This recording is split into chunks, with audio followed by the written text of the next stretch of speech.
Hey everybody, hey Cinestello, hey Kesha. It is Wednesday afternoon, and we've been working on Animal Royale this morning. What is going on with my camera? Okay, that's good enough, I guess.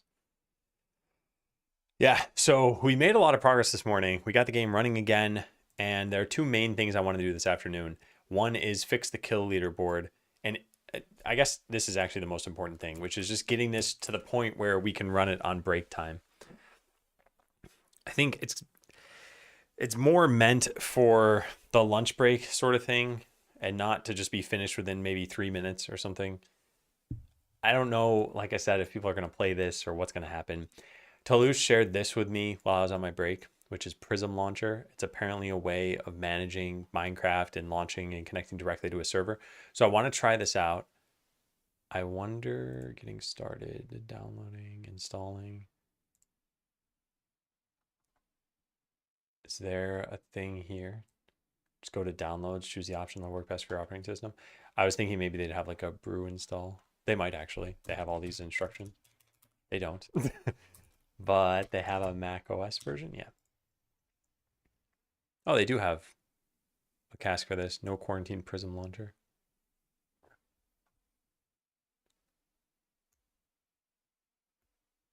Okay. Yeah, I guess let's try this out.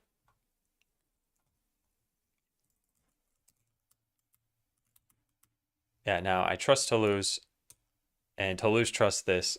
So let's also trust this.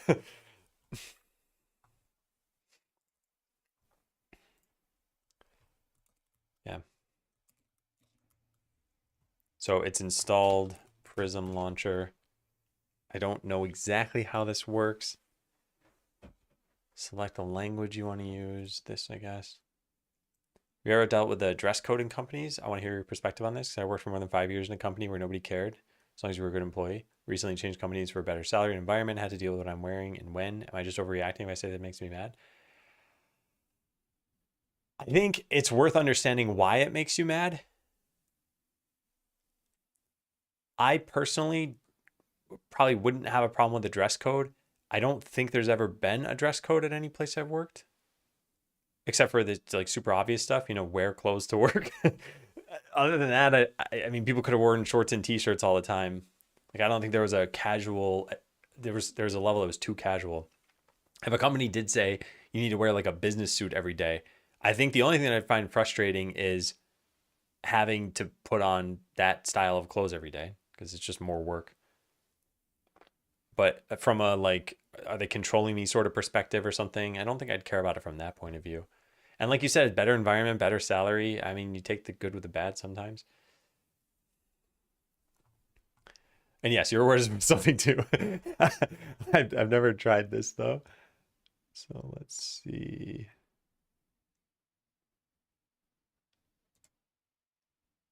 Select the theme you wish to use. I don't know what I'm customizing here. Add Microsoft account. Okay. Can't wear flip flops and stuff. But recently they didn't like my pants because they were too sporty, and I'm just wondering why. I think you could probably talk to them about it.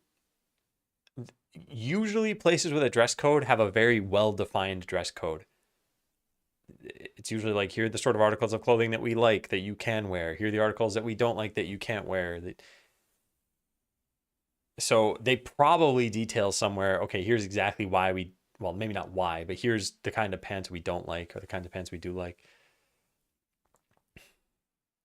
But yeah, I guess let's say they just said, you know what, we just don't like that one pair of pants. Is this worth like quitting the company over? Is it worth trying to change a policy? I think this is just one of those things I'd probably just try to get used to, I guess. Because think about it, what is the alternative? If you like the job and if you care about this enough, it can certainly be worth quitting a job over anything. You might dislike the people, you might dislike a policy, you might dislike the work, the pay. But yeah, I would consider the whole equation there. I've got to engage privacy mode for a second because I am going to add this account. I don't know what's going to happen here. I'm so glad I do this stuff off screen.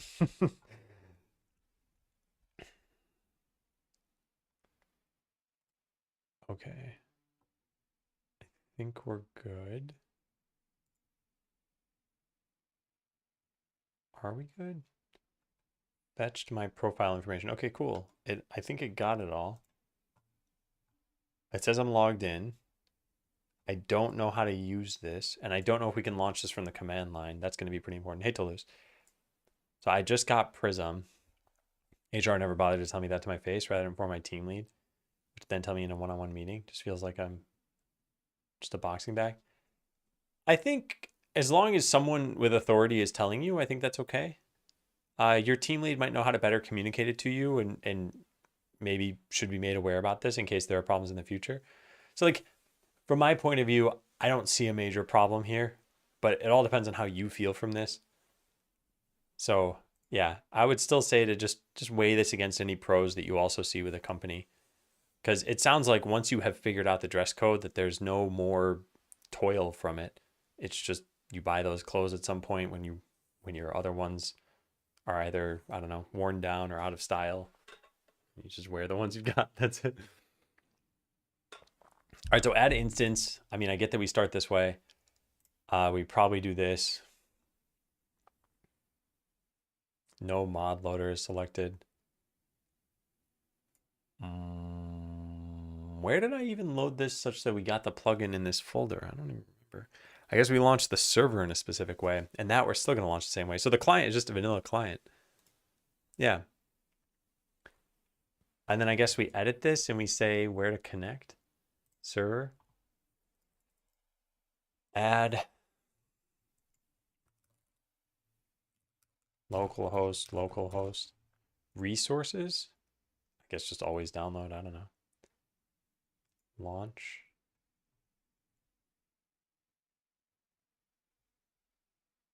Whoops.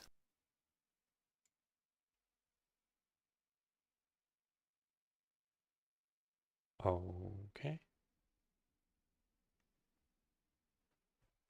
I don't even think I have the server running, so I don't think it's going to do anything.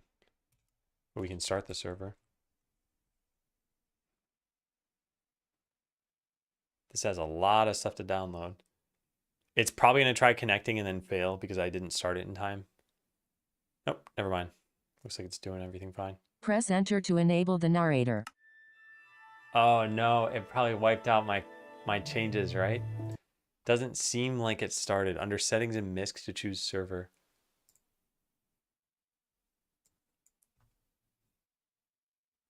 I don't see a MISC in here. Oh, miscellaneous, there it is.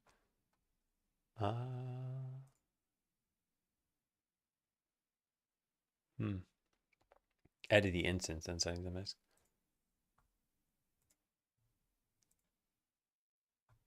Server address, I see. Oh, there we go. Okay, so I gotta write some of this stuff down because I am definitely gonna forget about this stuff. README.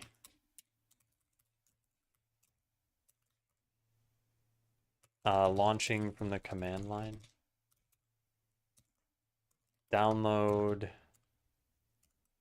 Prism launcher.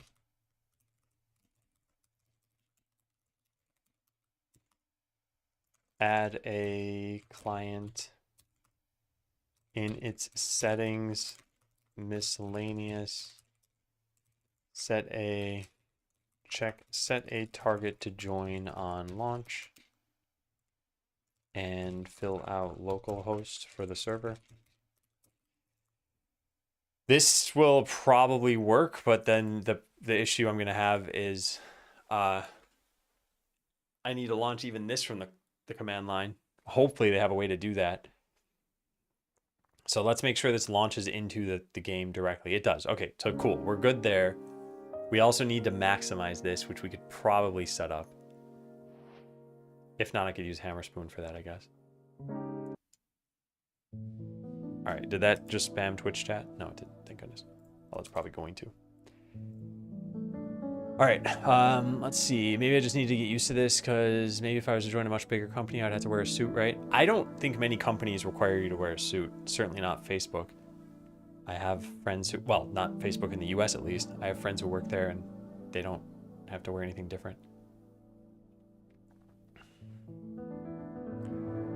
Telling me what I can't wear, which I didn't. Now they tell me my pants don't fit and I can't wear any major branding. Yeah.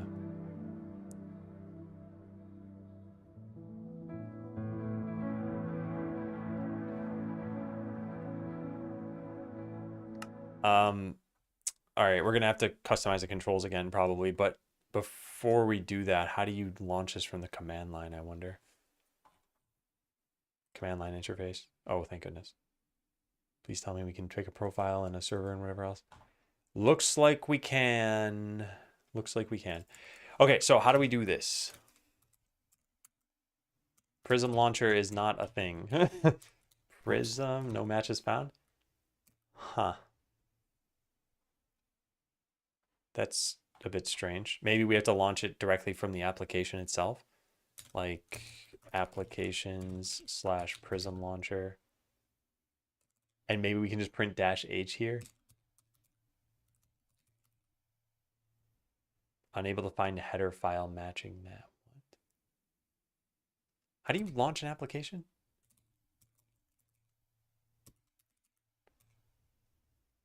Yeah, it's just type the name of the application. Oh, you need content/whatever. Oh yeah, okay. Good.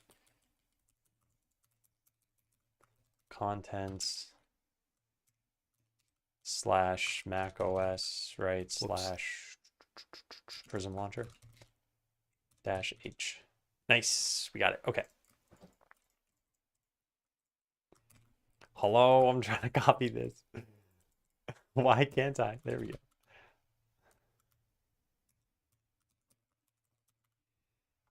A Super Animal Royale.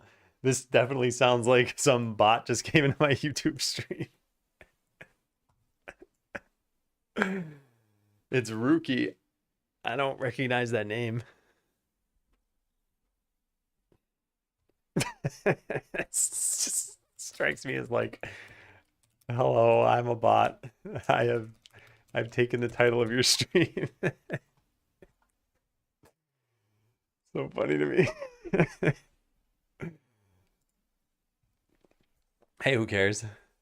Work in software development in a company I work for doesn't wear suits. Yeah, I wonder. I think even IBM stopped requiring it. I'm not totally sure though. Yeah, that's not well defined. Yeah, I think it's a little weird if they don't have a document. Like I said, I've never heard of that. The only places I've heard they have dress codes, it's like there's usually something they point to. At least office environments, they usually have something they point to that tells you about the dress code. Um, what is this called? Is this a profile? I don't know. It's an instance. So I want to pick a particular instance, right? Launch the specified instance by instance ID. Perfect, perfect, perfect, perfect. So we just need to figure out what the instance ID is. And maybe the ID is just that 1.21.3, or we rename it or something. Yeah, I think the name is fine. All right, let's try running that. So we do -L 1.21.3 -S localhost. This is gonna fail because I don't have it running. Well, let's see if that works. Does it? Does it? Does it? Does it? Can you list the instances?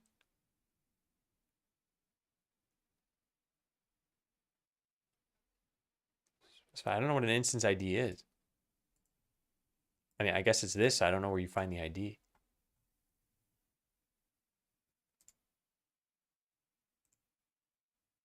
Yeah, I don't know where that is.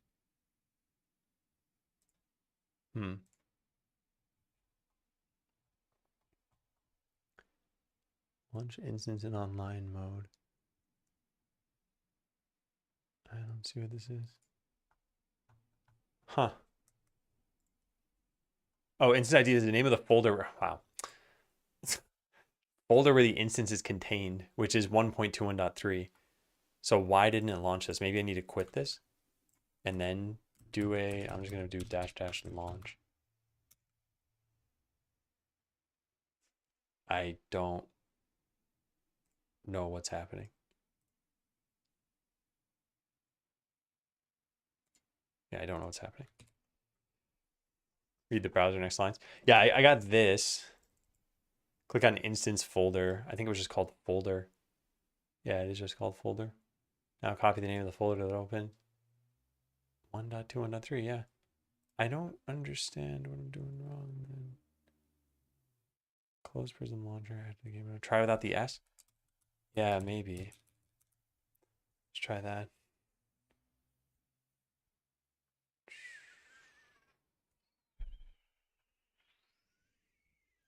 No, I don't know what's happening here.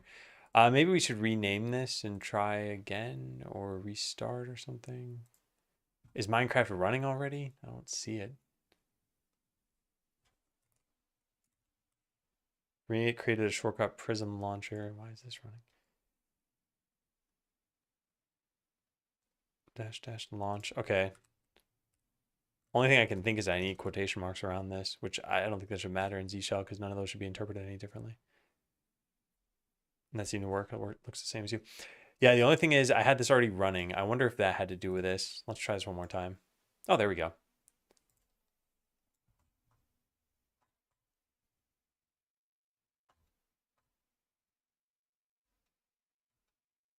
Now it's going to say failed to connect. Yeah, perfect. Okay.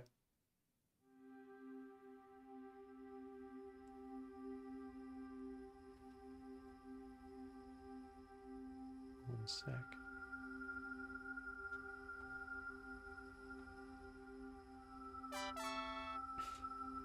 What was that? Oh, French monkey. Thanks for gifting subs. Yeah, it's very, very nice of you. And I'm very, very happy that we've got people who care to support the channel because I was going to say, I think it's not like support's been bad. I haven't been focusing on it at all. It's always nice when someone throws some love this way. So thank you. Cool. We figured this out. Yeah, neat. So I just closed it from the command line. I'm going to open up the server and then I want to start the game again and try that out. Dash dash launch 1.21.3. Note the final bit there, 1.21.3 is the instance ID. See here for how to get that ID. It's just the folder name of the instance. Yeah. I'm back. It's been a long time now. Have your own split keyboard. Which one did you get? You can also set window size and everything in the instance settings. Okay, that's really, really good to know. Yeah. Thank you a lot for telling me about this because I think this would have drastically complicated things to do things this way.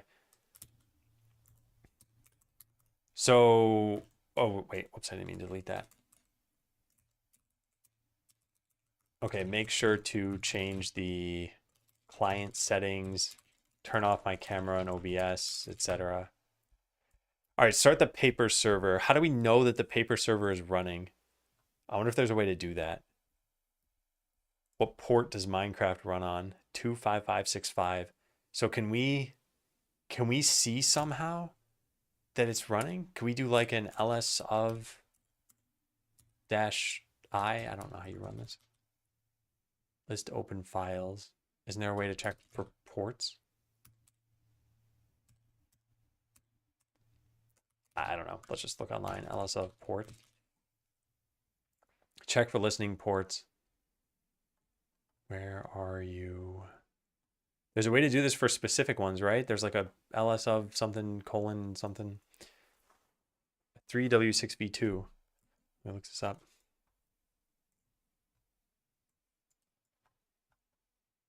Oh, neat. Okay, yeah. It looks like it's basically a corn. Yeah, looks really cool. Neat, neat, neat. Well, I hope you're liking it. Okay, so I'm gonna do ls of 25565. There's some way to do this. I don't remember how. Yeah. Do I have this written over here somewhere? No. I guess we could just grep it like they suggest in here. Grep net stat. I don't want that. Can I just hang on? What happens if I just do ls of? Oh, it prints a whole lot of stuff. Grep 255.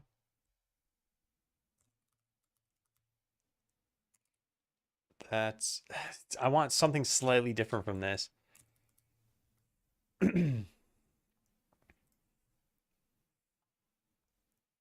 Yeah, I don't want NetSap. I know LSF can do this, I'm pretty sure. If you want to know if the server's healthy and Python's okay, there's a package, MC status.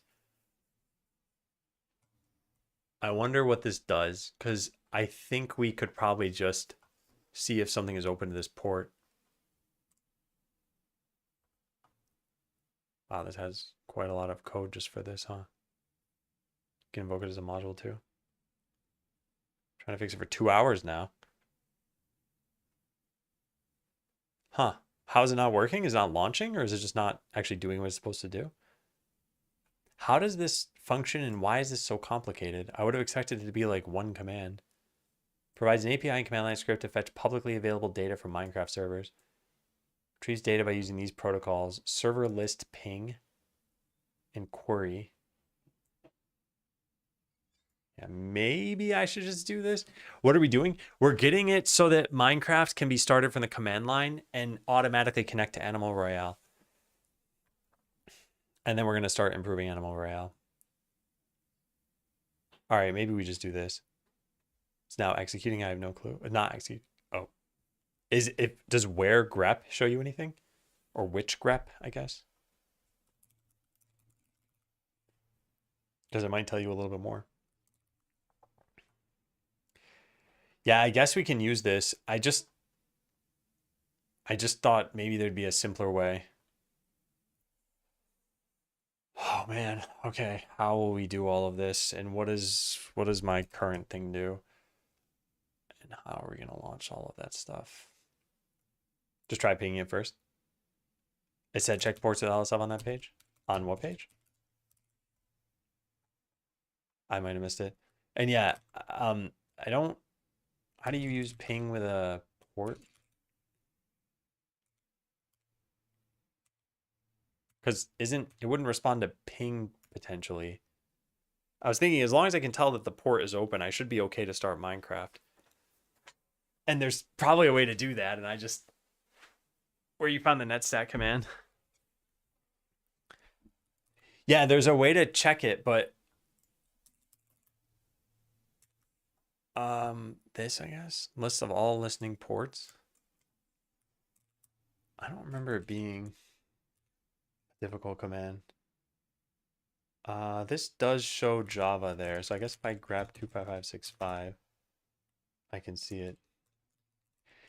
Yeah, maybe this is what we'll use then, because I think as long as we see this here, then it means that this is running. And if I were to go cut this out, now it shouldn't be running. Yeah. So that's it. And now we echo $, question mark, and it's a 1. Yeah. Okay. I think that's what we should do then. Because I think this is probably the easiest way. And if this doesn't work, then I'll just write a note about using MC status. Okay, so I want to make a script that does all of this stuff, and we need to connect it with my voice command thing. We don't actually need to. It shows you the normal thing. Grep, color auto. Yeah, that is strange then. It probably is executing and it's just not finding something due to some other configuration somehow. But yeah, it seems strange. Also, does it work outside of tmux? I mean, maybe it's a terminal colors thing. Maybe you should run with no color. I think grep has a no color command. Well, there's a color equals when. You can set it to never. Maybe -- color equals never and try that. Just a guess. I don't know though. All right, so what are we doing here? We're going to find where this script is. I don't remember any of this code. Vocal streamer main.py.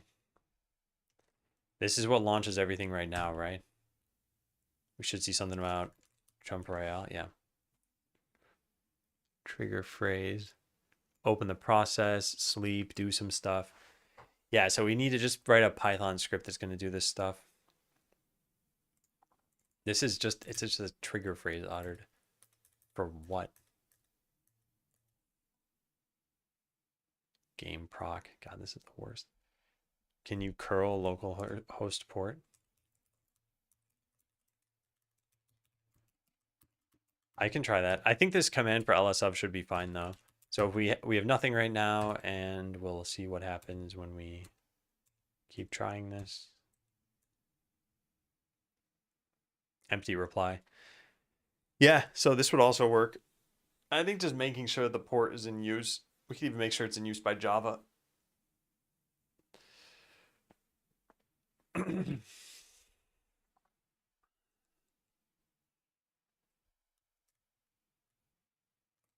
All right. Well, let's start working with this stuff, I guess. This is just was trigger phrase uttered. This should be start the game. Yeah. It's a stupid name for something. Start jump royale.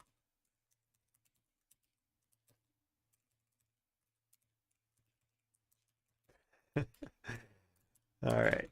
There. So this is game proc. This is actually like jump royale proc. If the mic can't be muted, don't do anything else. That way it's an obvious indicator it couldn't be muted. Yeah. You should name that function. I'm not reading that out loud. It's gonna take more work to get me there.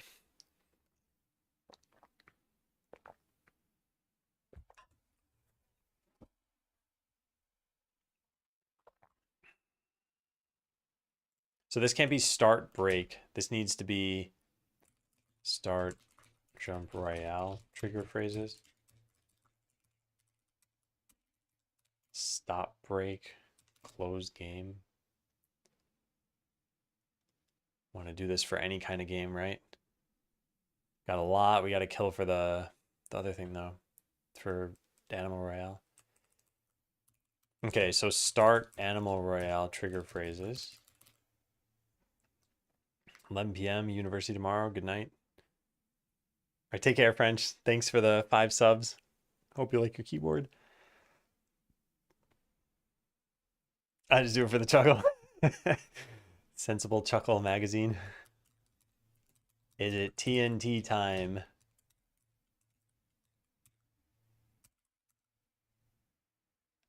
I don't know how it's going to transcribe this. In fact, let's take a look. Tail TNT.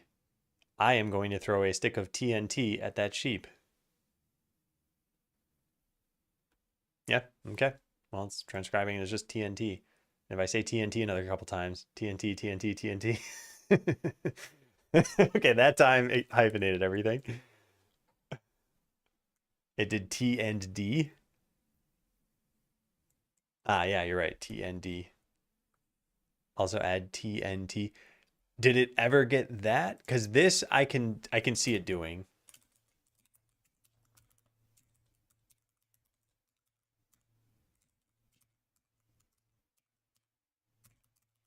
Any others? I'll just say the phrase like 5 times. Is it TNT time? Is it TNT time? Is it TNT time? Okay, it's getting it correctly every time. So I think we'll just, if it ever doesn't work, we'll just see why it didn't work. Okay, so there are trigger phrases. Now we need to check for the trigger phrases.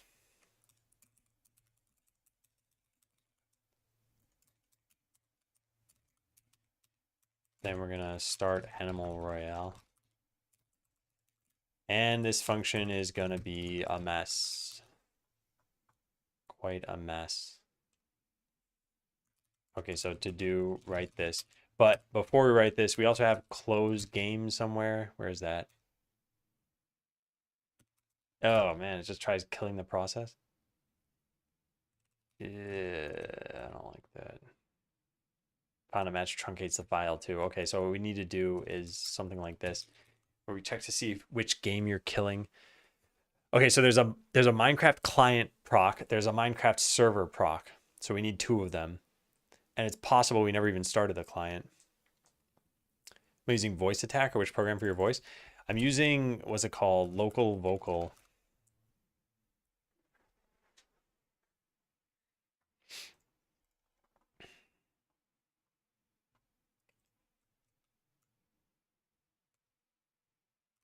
Yeah, Minecraft client proc. Minecraft server proc. All right. What are we writing for this? Hey, Green Cock. Thanks.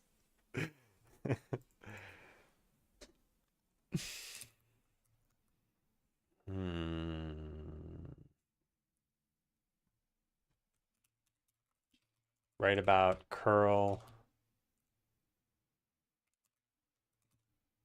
local host 25565 and MC status.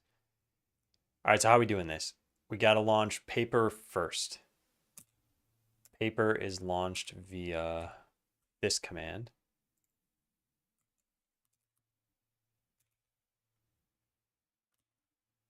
Oh my God. This is like a billion arguments though. So stupid. So maybe we'll just make the whole string like command string equals this, and then I'll just parse it after that. And this is to add debugging in here. To debug, add this to the string. So this is the command string. Now we want to turn this into an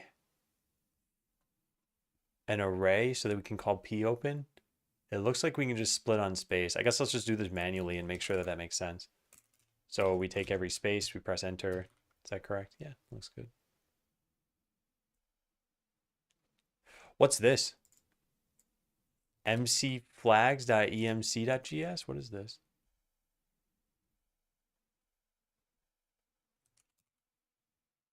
What? Huh. Working on someone's product to work on my own project. Hey, you got back sooner than you normally do, right? Or maybe you haven't started your commute yet? So I'm gonna say normally you don't get home for another like hour and 10 minutes, right? Yeah, okay, so here's what we're gonna do. We're gonna split this. I don't know how you even split a string in Python. Split string dot split. What's the default separator? Just launch Python. A equals hi there, how are you? Yeah, easy. Got sent home early for the holidays. One of our directors came around and told everyone to go home. They're probably all talking about it. And they're like, okay, who gets to look like the good person today? Oh, I'm going to take it. All right, everyone, you can go home today. I made this call myself. Arg array. All right, cool. And then we launch a process here. I guess we need to check to see if the mic is muted. I'm not actually sure why. I'm also not sure how this is. Oh, this tries to mute. I see. And if it didn't mute, then we have a problem. Yeah. All right. Let's write this stuff then. You won't be too far off. Minecraft client, Minecraft. Uh-oh. My screen just flashed black. Did you all see that? What just happened? Am I online?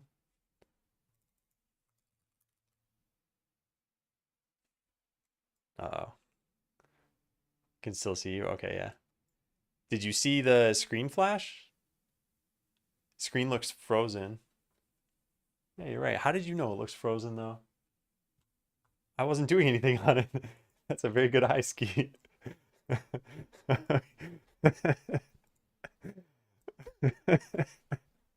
The cursor stopped flashing. I know it's still good job. There's almost no animation whatsoever. It's just like it's not moving. It's very, very helpful. All right, so now we need to launch a process here and then do some stuff. So this is going to be the server proc. We're going to open it with all of the arg array. Call it server arg array.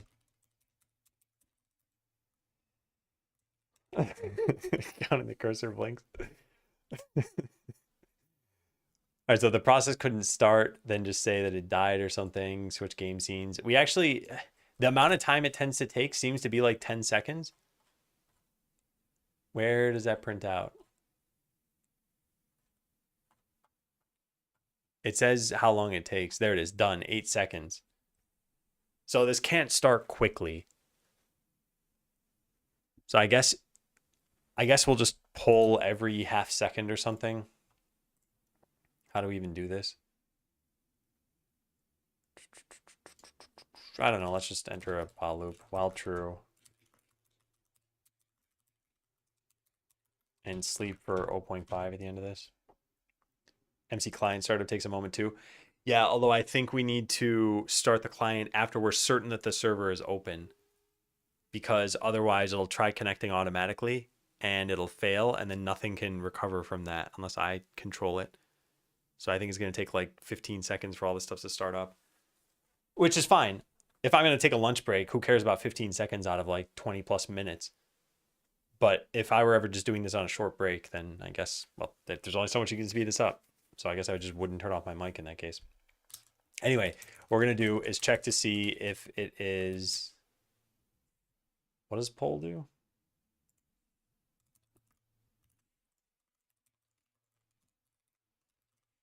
It means that it died?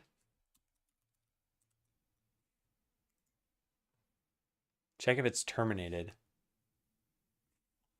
Okay, because I guess it starts up immediately. So if it's not null... This is not correct at all. What am I doing?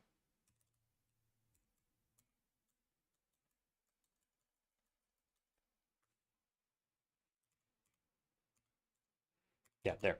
Okay, so this, I put this here. If it's not null, then we say that it crashed. Set that the mic is no longer muted. I guess that doesn't really seem like a smart move, but yeah, no, I'm not going to set that it's not muted. In fact, even here it seems silly. Why would I do this? Yeah, I'm not going to do that. That seems risky. I might be doing my usual, go for a break, curse out all of chat. You'd be able to hear that. So this is Minecraft server died. Unmuting the mic. I guess we delete that too. And then return from this. I guess then we need to set this back to none. Yeah, jump royale proc equals none. Hey, so focused. Otherwise, wait.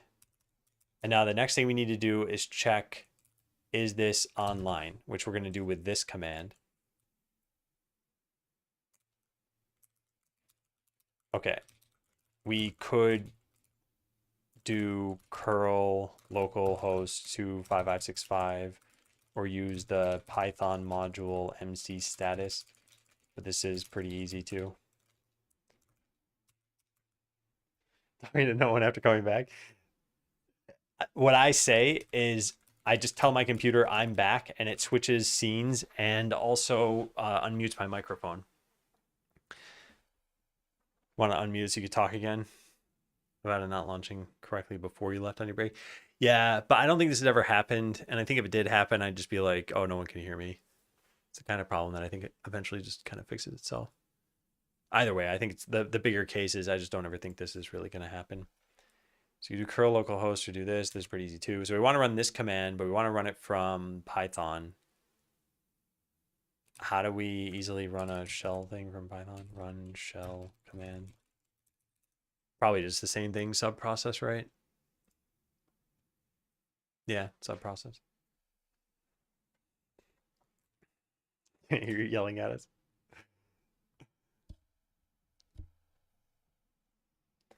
Oh, I also saw you do the toggle for client to server and saw it.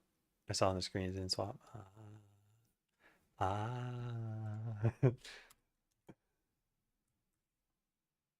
Okay, so this is going to be a minor thing that we just do right here. This is going to be ls of proc. So now we need all of these arguments to be in an array here. Process.pipe. What does this do? I don't know. I'm going to just do this.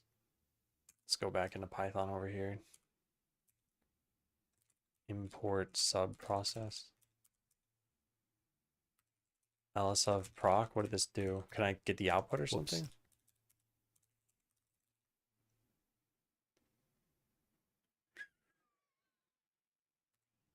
Standard out. Buffered reader? Was there like a read command or something?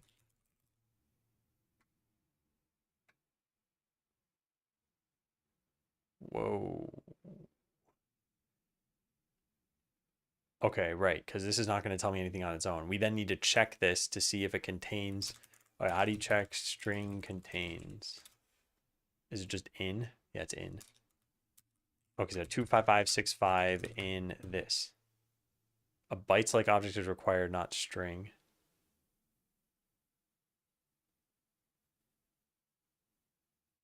Oh, read is returning byte? Oh, okay. How do you convert that to a string then? Python buffered reader get string. Just string read? Okay. False. Cool. That's all we got to do. All we got to do. And we should also know that the proc closed, I guess. Pull is returning 0. Doesn't that mean set return code? None value means it hasn't terminated. So if it's not none, then it's terminated. We want to wait for it to terminate though. Wait, timeout. Wait for the child process to terminate. Deprecated? Don't use the end. What?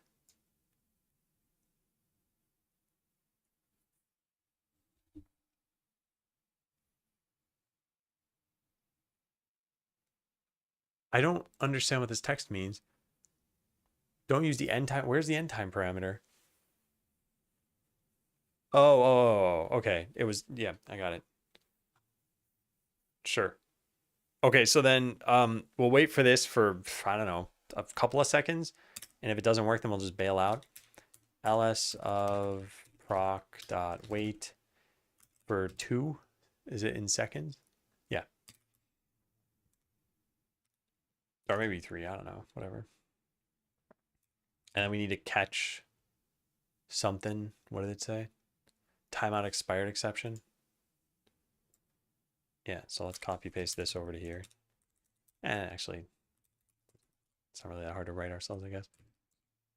Proc.kill and then, yeah, so try this. Accept this. ls of proc.kill. And then say print ls of timed out. Returns at the Minecraft. I guess we have to kill the Minecraft server proc in that case. And then set this to none.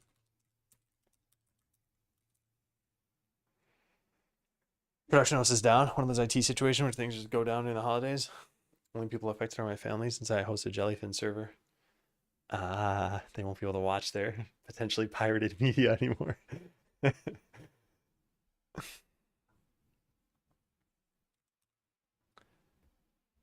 Okay, so we wait for this thing to finish, and if it finished, now we're here, and we see server is ready. Yeah, we need to run this every half second, right? Yeah, server is ready is that 25565 in string read there.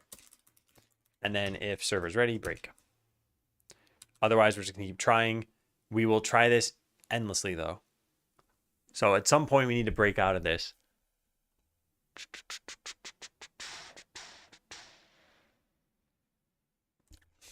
I guess let's just track a num attempts equals 0.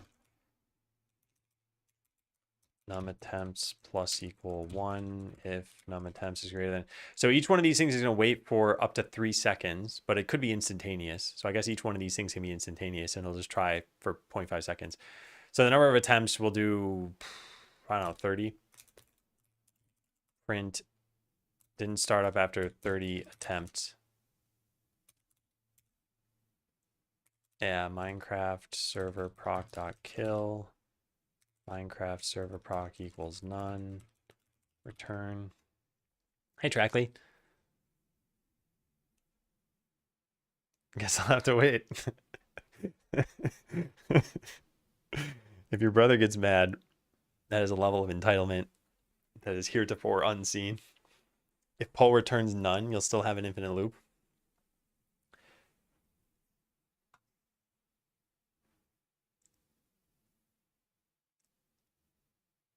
Will I? Oh, because none of this is tabbed backwards. Yeah, my bad. Thank you. All that was just totally wrong. Okay, cool. So now at the end of this, we'll know that we now know that the Minecraft server is running and can accept connections. So now we start the client. I guess we can print out Minecraft server is ready. Starting the client. And maybe up here we print running the Minecraft server.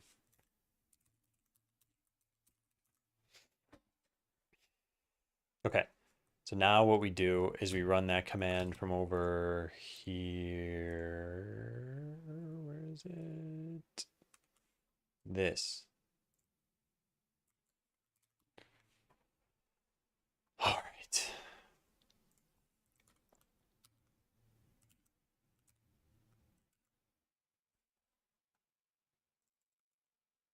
Okay.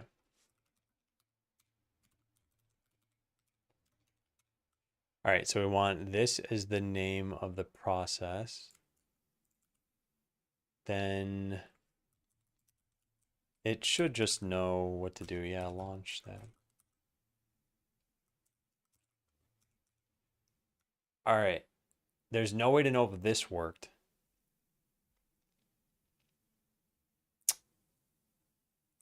Yeah, there's no way to know if this worked.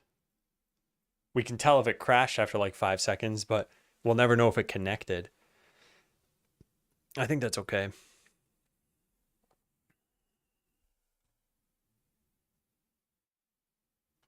Yeah. All right, so now in close game, we need to do something like this. If Minecraft server proc is not none and you uttered the close game phrase, then kill the server and kill the client. Okay. Yeah, I think that's it.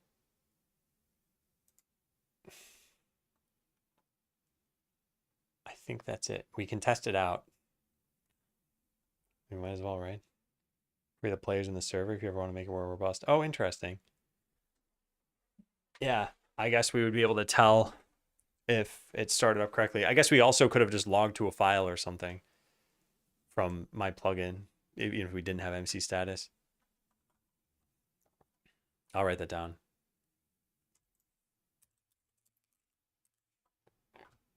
Yeah. We just trust that this worked. If it didn't, if we want to verify it through code, we would need something like MC status.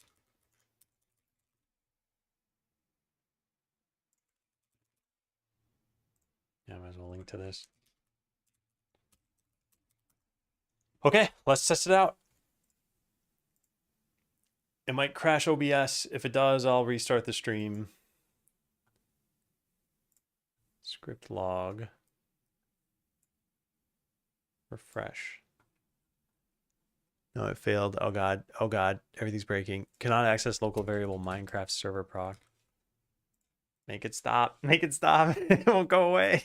Oh no. It's stealing the focus. What have I done? What have I done? I think I have to stop this. Oh, that's too bad.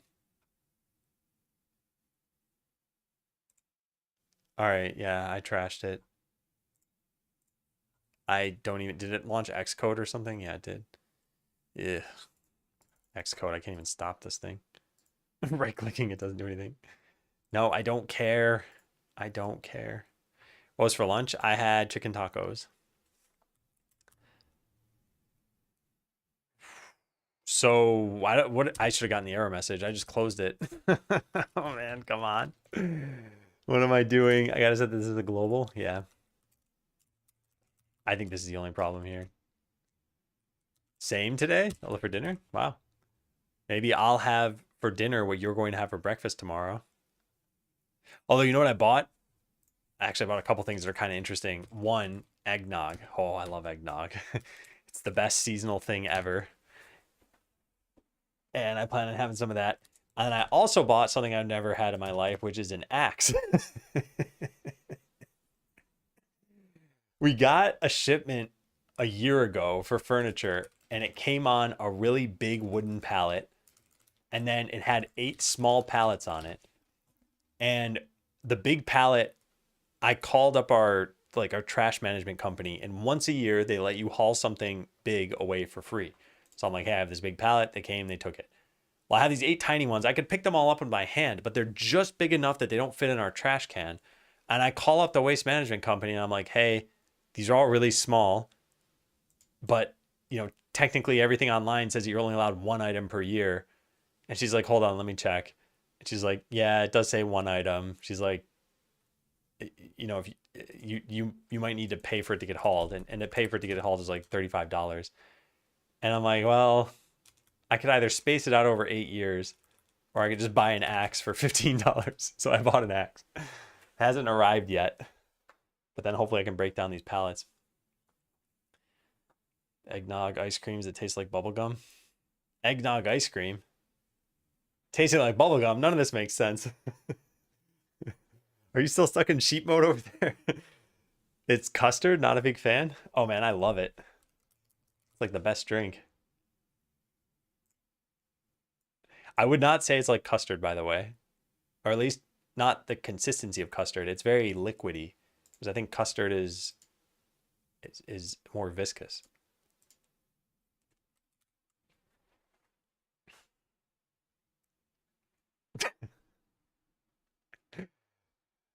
Anyway, the other thing I bought was a computer. I mentioned on Discord that my Windows PC is probably going to die soon enough. And even if it doesn't die, Windows 10 isn't going to be supported, and it doesn't support Windows 11. And I know you can pay an extra $35, but it's just kicking the can down the road. And my video card is from like 2017. So it's really bad. Can't find the correlation of what?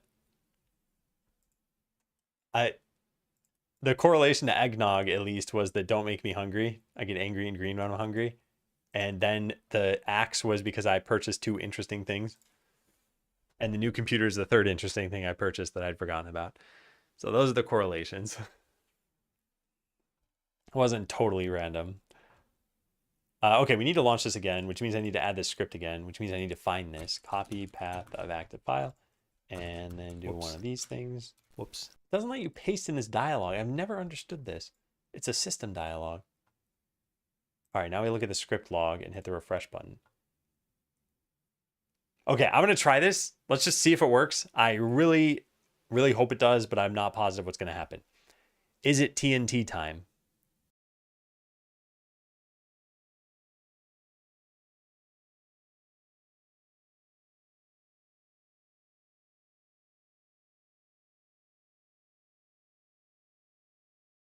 Oh, audio's gone. Yeah, thanks. I guess that's why we started up the microphone again. Yeah, don't tell him. Wait for him to find out. Thanks for telling me, Oppressal. You know what? I'll give you a point, Oppressal. I know Ski also said it.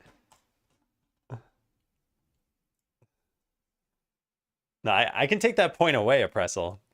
Start saying my bad. Don't make me do it. All right, I think this will work. Is it TNT time?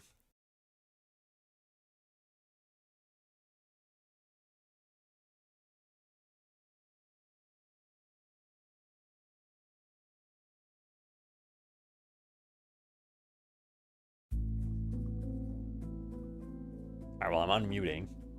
What is it encrypting right now?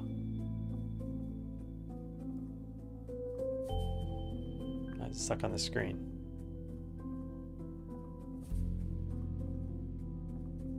Your computer. That's gonna hold me hostage.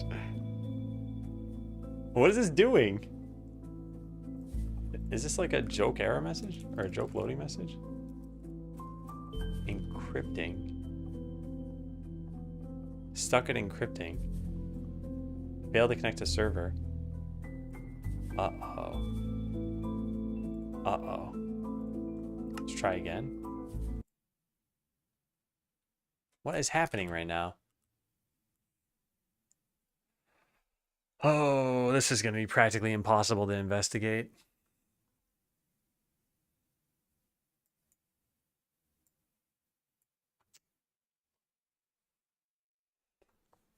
Perhaps the server attached to the port wasn't ready. But then it would be ready when I start it the second time. I make the voice recording for that? I probably should. Okay, let's close the game.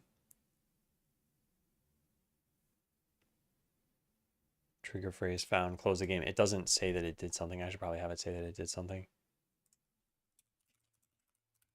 Killing, jump royale.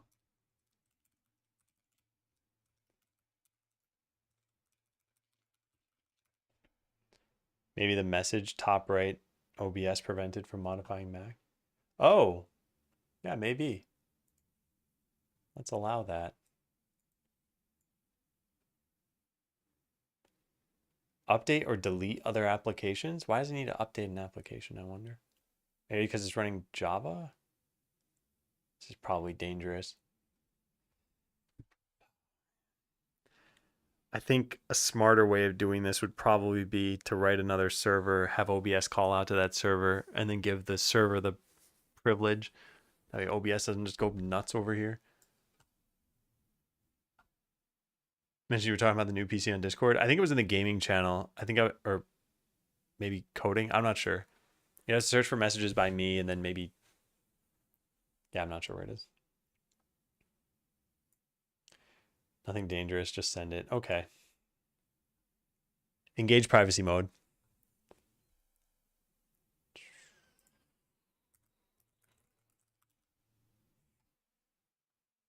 Oh no, it says OBS will not be able to update or delete other applications until it is quit.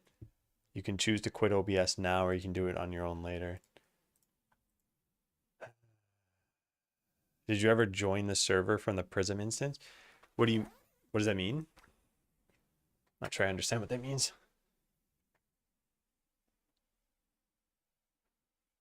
Getting too hot in here.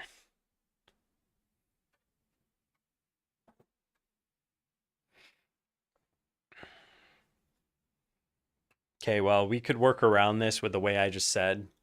We could have OBS call out to something else that runs a little script that does all this stuff.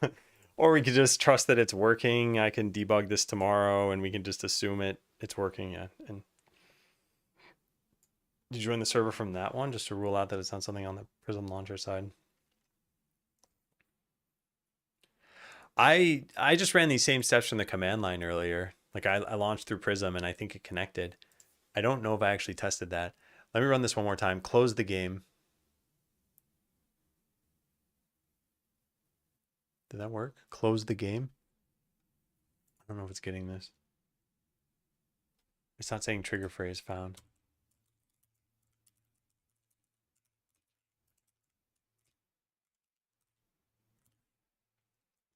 Is there any other thing I have here? Stop the game. Oh, weird. It's not saying anything. Kill the game. Huh. That is strange. I think I broke something.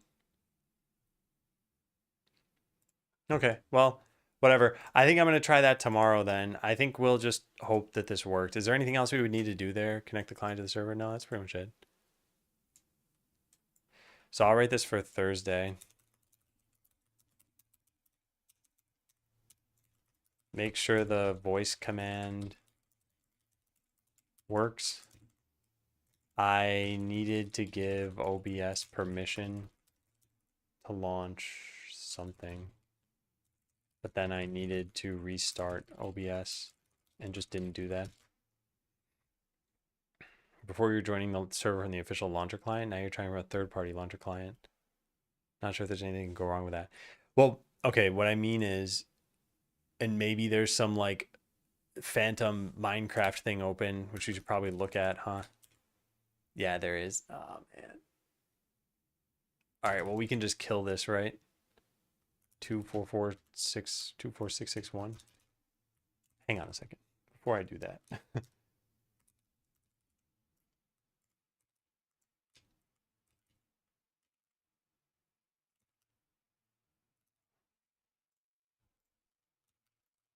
Give me a sec.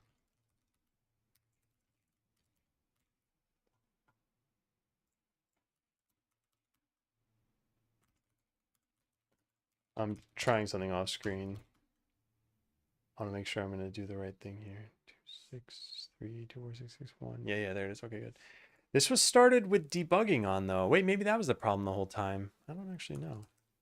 Because I didn't start with debugging when I did this. Wait, I don't even have this running anywhere. What is going on? Oh, I never stopped it. Oh my God. Okay, whoops. Maybe that's why I was stuck at encrypting.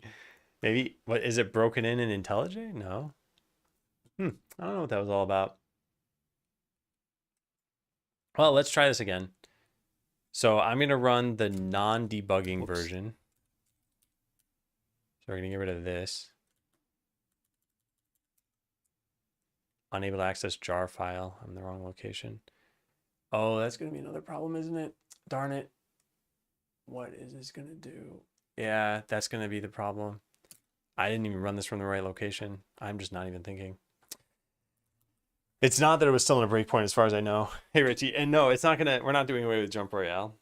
We're just also adding this in. Someone trying to tell me something. Maybe they are.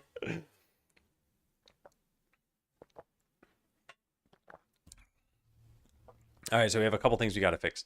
We got to figure out where this is, which I think is in here. Get CD. I don't want to leave it there, though. What's going on right now? What is going on right now? Why is this like frozen here? Huh, weird. What? It's like laggy again. What is happening? Let me close out of some of these other things that I have. Servers are back up. Time to get Venom. Home, downloads, paper. Huh, weird. It seems to be lagging on setting the tab title. I don't know why it would be doing that. Especially because it's already able to... Oh, there it goes. Hey, Fatootie. Yeah, I had to work with Java because it's Minecraft. What was the command? Java something something. It's probably this one. Yeah, it's this one. All right, so we run this. Some reserved word. They're introducing Apple paper. You can draw on it with your Apple pencil. So if I just launch this, it should connect, right? Is it gonna?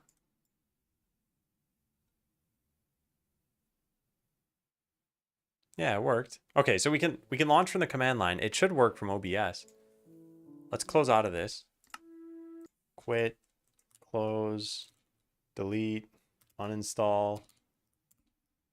OBS is probably still gonna fail here because of that dialogue we got. So I'm not super hopeful, but let's try it anyway. Is it TNT time? It says starting the Minecraft server died. That's weird.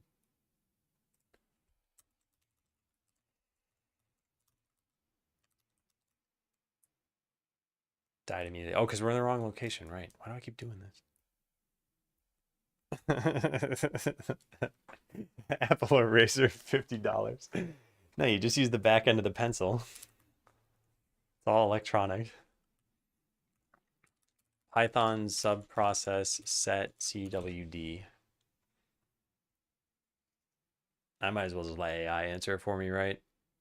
Yeah, CWD equals path to directory. Okay, easy. To just set the EULA on it? Yeah, I did that already. This is something just run? Can P open do this?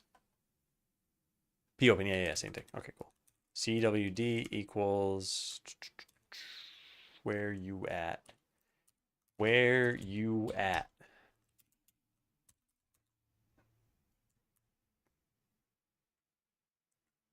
Okay. Yeah, okay. Let's try it. Is it TNT time? Starting the Minecraft server. Server's ready, starting the client.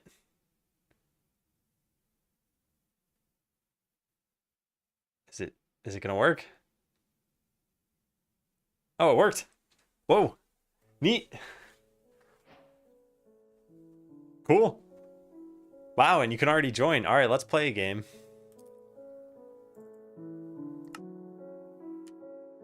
Why are we... Oh, darn it. Hang on. The controls are all messed up. I can't... All right, well, whatever. No, not whatever. Sorry, I'm going to fix them really fast. Except for it's not going to be really fast. You can still join the game.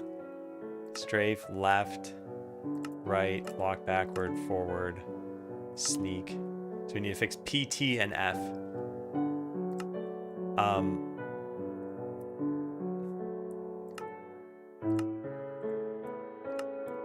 Darn it. I messed this up. I messed this up super bad. Why doesn't shift work? Oh no. How do I fix this? There, done. Okay. All right, so who's where? Let's see. We got Who Cares over there. We got Kevin there. We got Alex, Ski, Spider Dead. And that's it. I didn't get time to join. All right, have fun. Let me turn off my camera. And then F3P. No, oh God, how do you turn that off? I saved a screenshot. There. Cool. All right, yeah, so again, Alex is here. Got Spider Dead, Ski down there, Kevin, and Who Cares? I think that's everybody. Alex is facing the wrong way.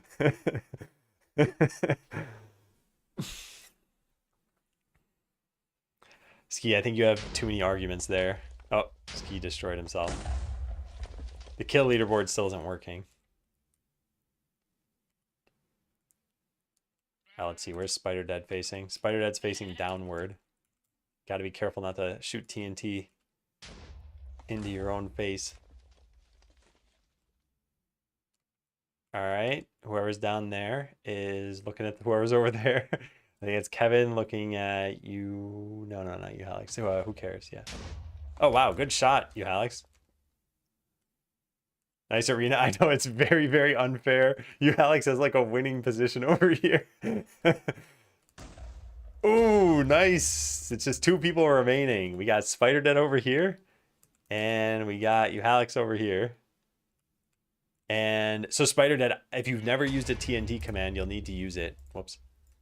Let me get you the guide, because there's an image in there that's pretty important. Unfortunately, I don't have an easy way of loading that image. Oh wait, here it is. Okay, I'm gonna load this up and just cover the whole screen.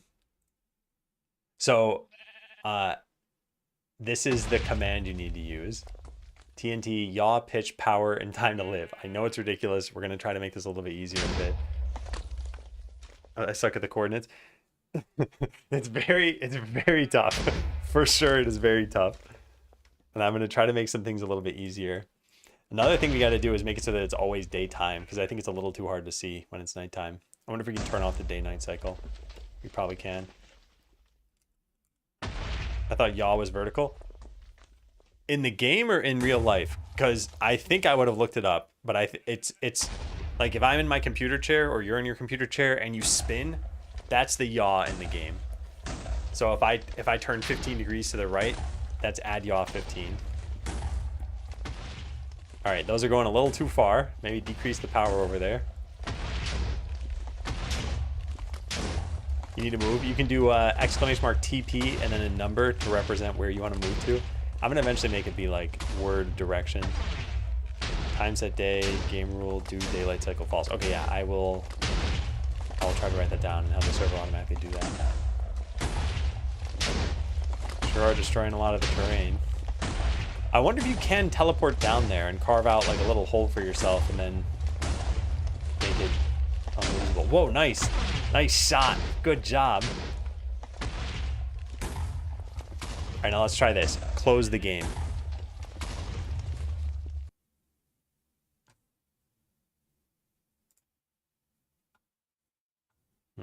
Well, it closed the server, I think. But it clearly did not close this.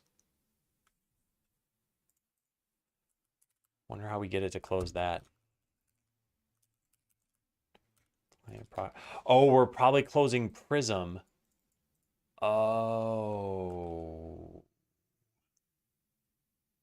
If you use the same world every time? If you use a new world, then never mind. Yeah, I gotta figure this out. I need to read 20 books to know what to do. I know. It's not easy. Oh,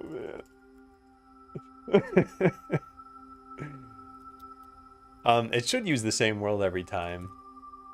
I'll paste this in. Okay, so can Prism do that? Can it kill Minecraft for us?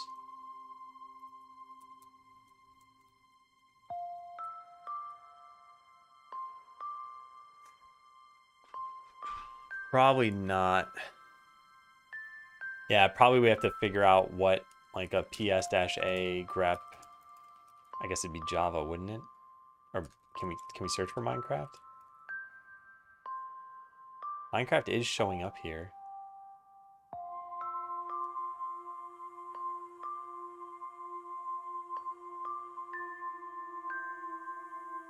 Problem is, I don't know which one of these is correct. It's probably this one. 27115. All right, I'm just gonna try killing this process. Let's see. Kill 27115. Nice. Okay.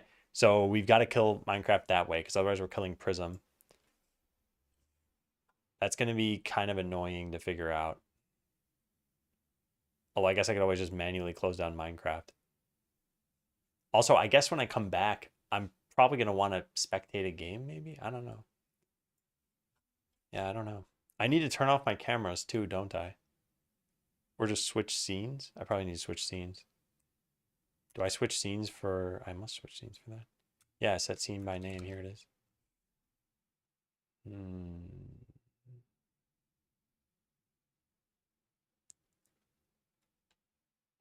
Yeah, okay, I'll write this down for now. I don't think this is super important. Make a Minecraft specific scene that just shares my monitor, then change to that. I could probably turn off that thing that tried... Yeah, I could probably stop OBS from having permission because clearly it wasn't needed. Camera wasn't in the way, to be fair. Yeah, I wasn't sure if it would be. And it's easier to just spectate without having it on at all. Okay. So make a new scene that just shares my monitor and then change that. I actually have a scene already called Just Monitor. Oh, Lentil Stew. Haven't seen you in a long time. Welcome back. Thank you for the resub. Good evening. Yeah, last time you were here was almost exactly 9 months ago. So hi again. So I switched to this. No, not that one. This one. This is just what's on my screen, and you should be able to hear stuff still. So yeah, I think that should work. Watching VODs on YouTube? Nice. Nice. All right, you know what? Let's switch to it right now. What was that one called? Just Monitor. Yeah, Just Monitor.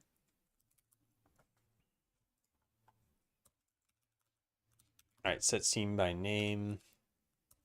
We're going to do this in the Animal Royale stuff. Start. So I guess we should do this as soon as we mute the mic. Yeah.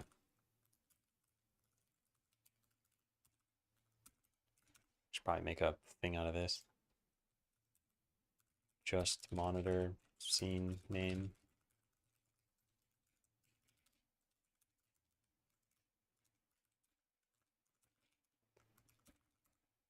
What colorful Z shell do you use? I switched from Windows to Mac at roughly the same time for exactly the same reason. I have this repo, Adam's Apple, which is one of the best names I've ever come up with in my life. And it's got everything I've configured for my Mac here, I'm pretty sure. So you should be able to find it here. The reason I'm not being more specific is because I don't remember myself. So I would also need to look through this. But presumably you'll find it in shell somewhere. Maybe here. Yeah, it'd be one of these things. Set it to full screen. May have to do this inside the game with F1. Not sure there's a launch param. Apparently Prism has a way of setting this. That's what Toulouse was saying. But I don't know what the option is. Oh yeah, we gotta kill the Minecraft client, right? Yeah. Kill the Minecraft client and not just Prism from the OBS Python script. Still in the tool finding phase. Yeah, I suggest looking through that repo for some good options. For example, I use Shotter for screenshots. Hideo told me about this, and it is great. There are lots of little things you can do with it, like annotate with a rectangle, or say the typical counter stuff, like look here, then here, then here, then here, and it just automatically puts those things there. You add some text and draw a circle around something, and you're like, that's the world's worst circle. And blur the background, and you're like, oh, cool, there's my screenshot. And then it's immediately on your clipboard, and you can just paste it somewhere. So that's pretty cool for taking screenshots. iTerm is like the best terminal application ever. And then there's other stuff that I use too that's in that repo that I think is pretty helpful. All right, what was I going to look at? What was it? Oh yeah, setting Minecraft to full screen. iTerm 2, yeah. This was called. So Prism should have a way of doing that. Launch by instance ID.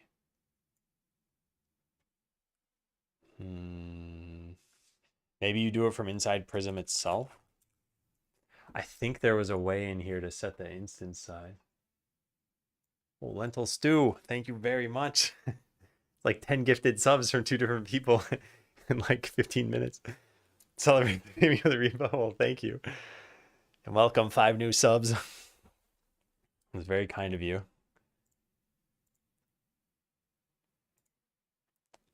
Game window here to start maximized. So it's inside here. I'm going to try checking this box. And let's see if that works. All these Prism settings are going to have to remember. Where did I write this down? I guess in the README.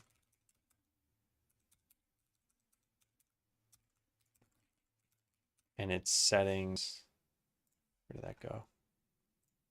Edit. Is it? Whoa, Spider Dead, you too. Thanks for subbing.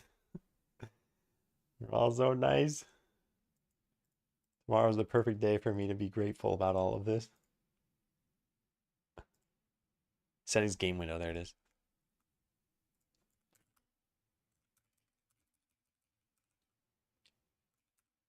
So edit the instance, add a client instance.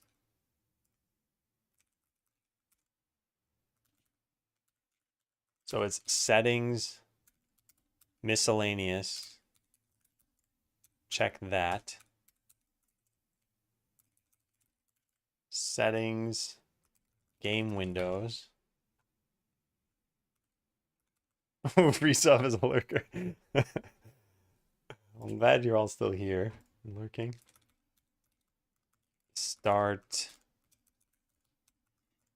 Minecraft maximized. Okay, let's see if that works.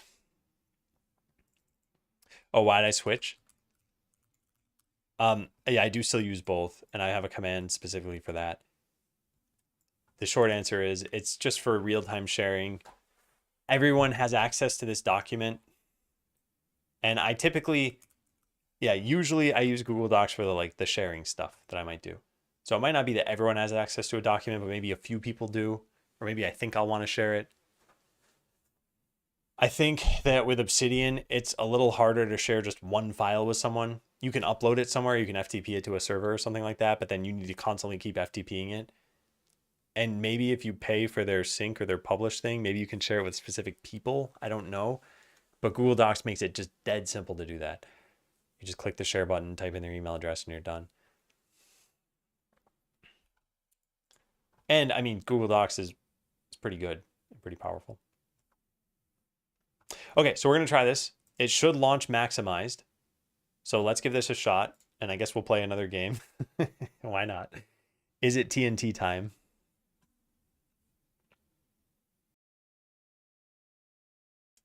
Oh, I didn't have it switch scenes. All right, I'll manually do this, I guess. Also, I know it froze my camera. Is it loading? Should probably be something that shows on screen if it's loading. It looks like it just failed. Let me read the log. It says server is ready, starting the client. It only didn't start the client. Maybe because Prism was already running? Yeah, I'm not sure. All right, how about this? Kill the game. Yeah, let's try this again. I don't think Prism can be running. Also, I think my camera broke. Nope, it's back. Okay. All right, so we're going to try this again, but we're going to close out of this time. Quit. Okay, is it TNT time?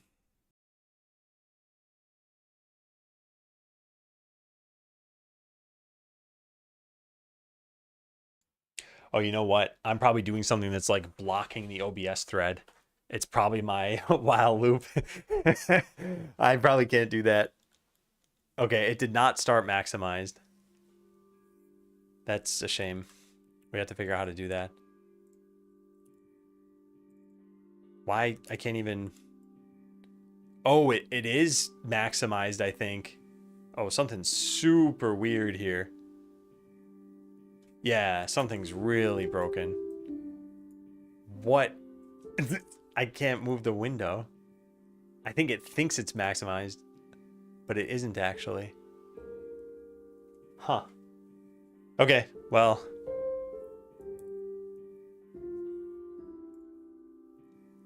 Yeah, you can join the game if you want. Join pink.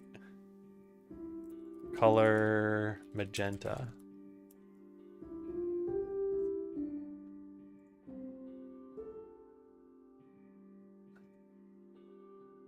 All right, how do I alt tab out of this? There we go. All right, TNT.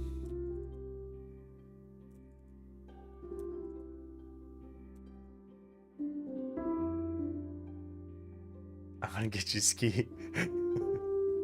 I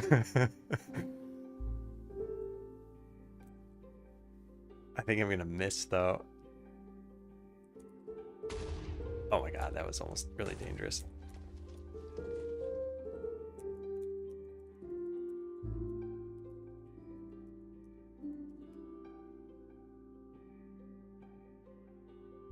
Did it work?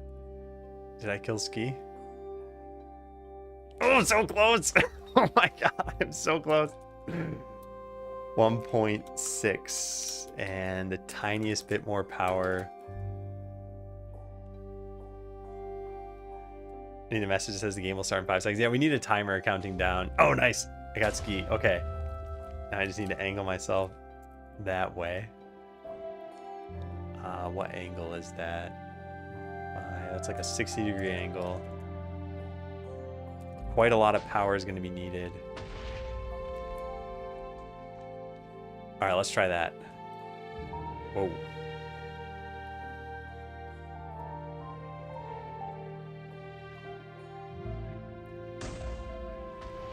Okay.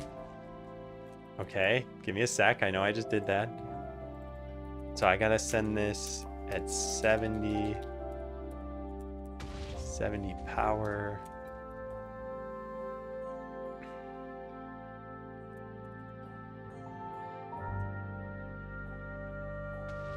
No, I killed you. Oh man. All right, fine. You win. All right, we're not gonna play again. Close the game.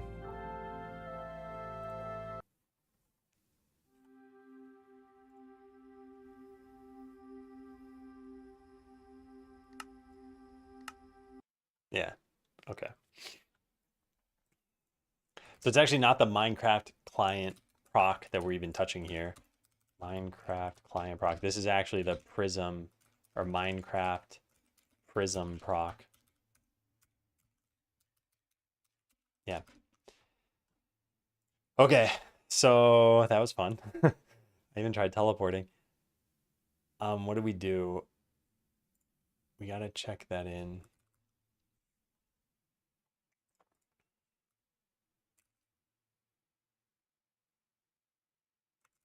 Check in Adam's apple. All right, kill leaderboard isn't working.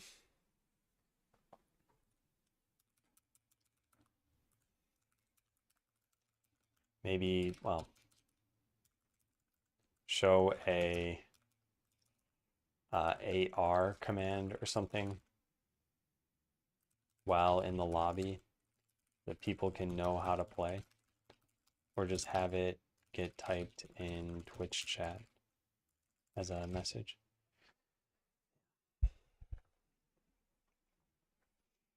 Okay, so kill leaderboard isn't working. We're just gonna fix every deprecated message all over the place and hope that that works. Is there a way to find all of these things? Is there like a problems view or something? Yeah, how do we see all the deprecation errors or warnings? Oh, here we go. Okay, so let's just open up every single file, I guess. There. And now it should tell us all of them. Doesn't. It's only for the file. How do you get it to show you everything? I don't know how to do that. Well, whatever. We can just fix it for each individual file. All right, what's this? Link specified as plain text. Just fix it for me. Great.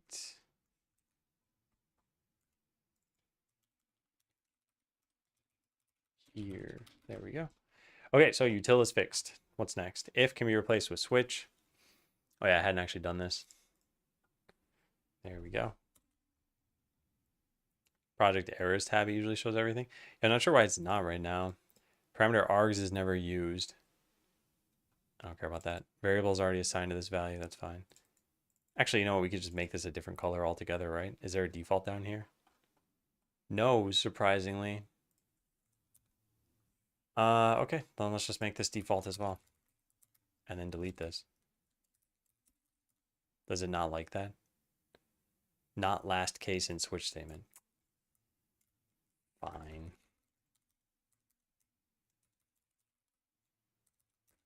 There.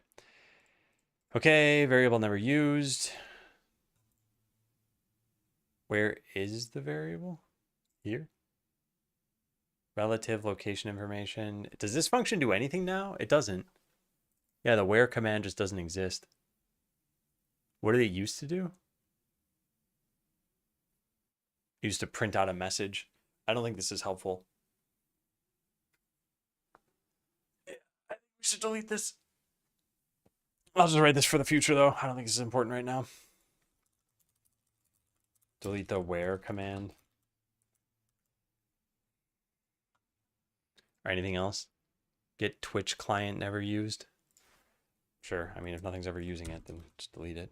Then a bunch of typos. Okay, cool. So that file's done. You can switch to the API to send whispers. I don't think it's probably super valuable because I don't know how many people would see the whispers. Like the mobile client puts them in a different view. The dashboard puts them in a different view. You'd need to be on like the desktop web client.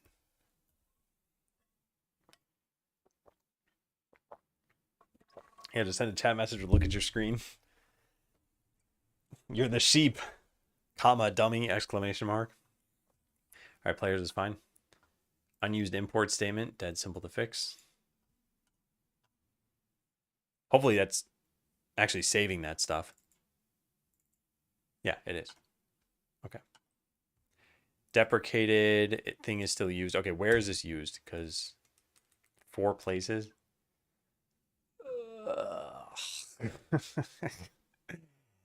Oh man.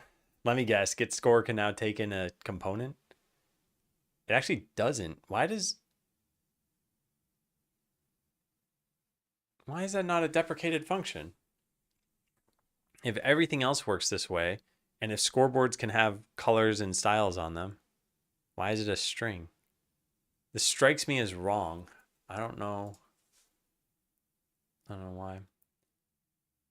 Should probably be updated. Yeah, I got to update the doc. Yeah, that's true. Update the user-facing document.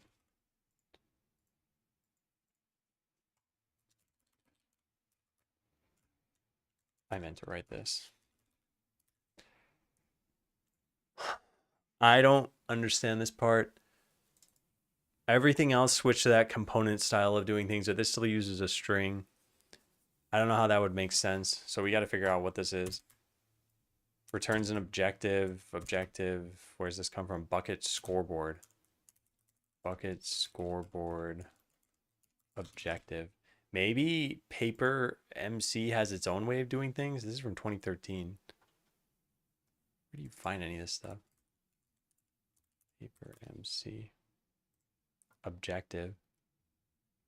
Okay, now how do we get to the newest one? Here. So does it say components anywhere? Display name component. Set the name displayed to players for this objective. I probably set that somewhere. Yeah. Register new objective. Does it take components? Deprecated. All this is deprecated. Was the whole class deprecated? No.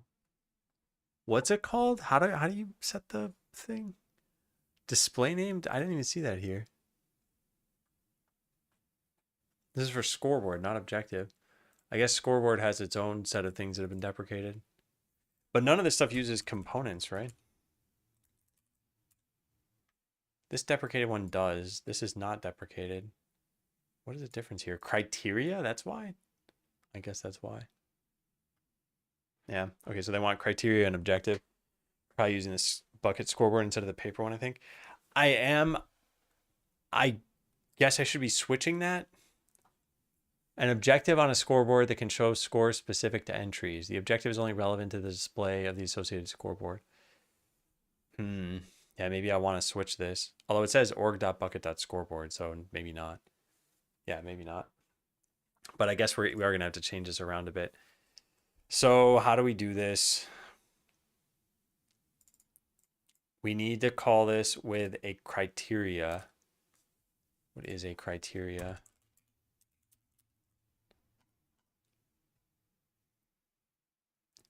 Either custom or built in, used to keep track of and manually or automatically change scores on a scoreboard. Air, armor, death count, dummy, food, health. The dummy criteria? What is this? Not changed by server. This is not helpful at all. Is that what I'm supposed to use as custom? Okay, then I think I understand this. So we go over to here. We set this to criteria.dummy. And then these other things should hopefully be fine. No, now we need it to be components instead of strings. No, just one string. So kills is our name. Component, or the third one, is the user-facing name, I think. Probably set the display name. The string version is supposed to be some kind of ID, I guess. Yeah. Yeah, maybe. It's really hard to tell sometimes. Component.text. Kills. Okay. And I kind of want this to be in red, but let's just leave it like that for right now. Yeah, like I said, we're just going to fix every single thing that is deprecated here.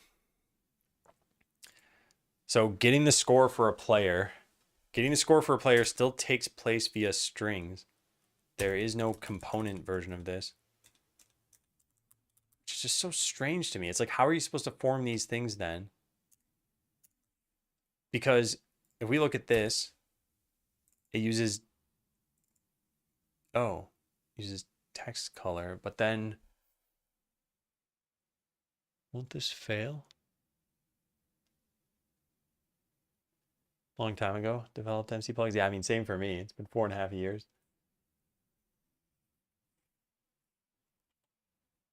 I'm guessing this is what broke all of this. I started stringifying text colors instead of chat colors. I'd love to look at the code. So I meant that's kind of an idea. Yeah, I think I see what you're saying. How do we find the code? Is this open source? Paper MC GitHub? It is. So can we just search for chat color?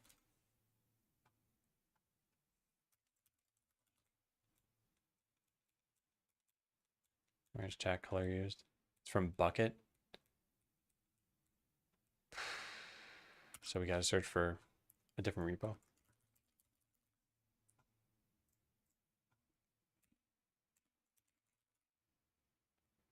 Chat color, here it is. I just want to see, I bet it's toString is doing something different from what is that? This dot toString equals new, what? They cache what the toString is? New character array of the color character, comma, code. Color character must be a pound sign? What is this? Special character which prefixes all chat color codes. Use this if you need to dynamically convert. How do you see what this is? Section sign. Is that rendering in chat? But this is all deprecated, right? Apparently not. Didn't I see that it was deprecated?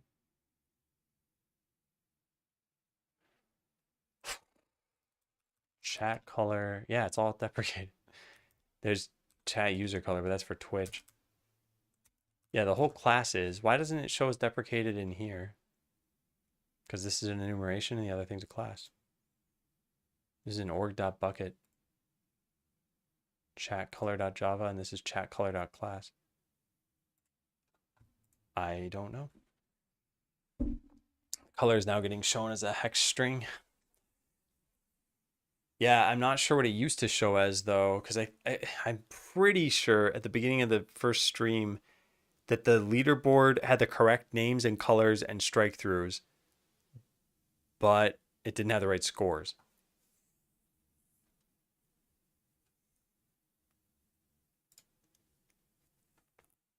I'm not sure. I'm not sure how you're supposed to do this. What was chat color replaced with? Hang on one second, I'll be right back.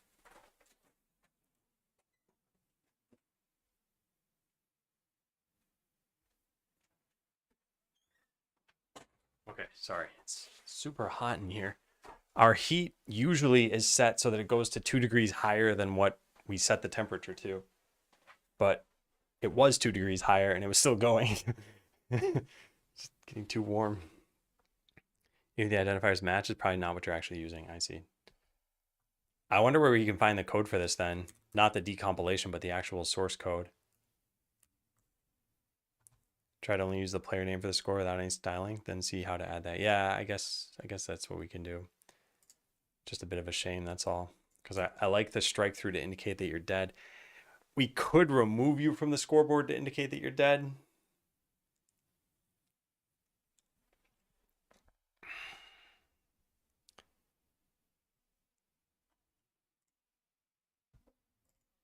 All right, so game player, do we have a way of just getting their name?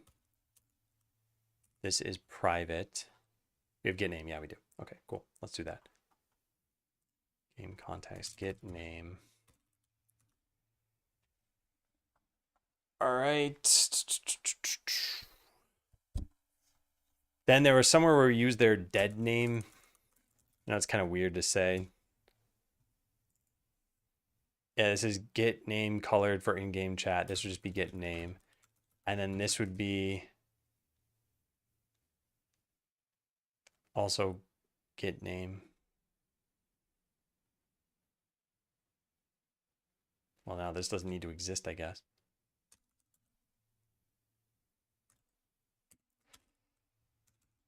Yeah.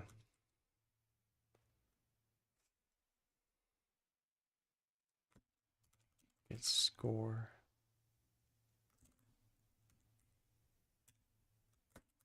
Okay, I'm just going to go through all of these. Yeah.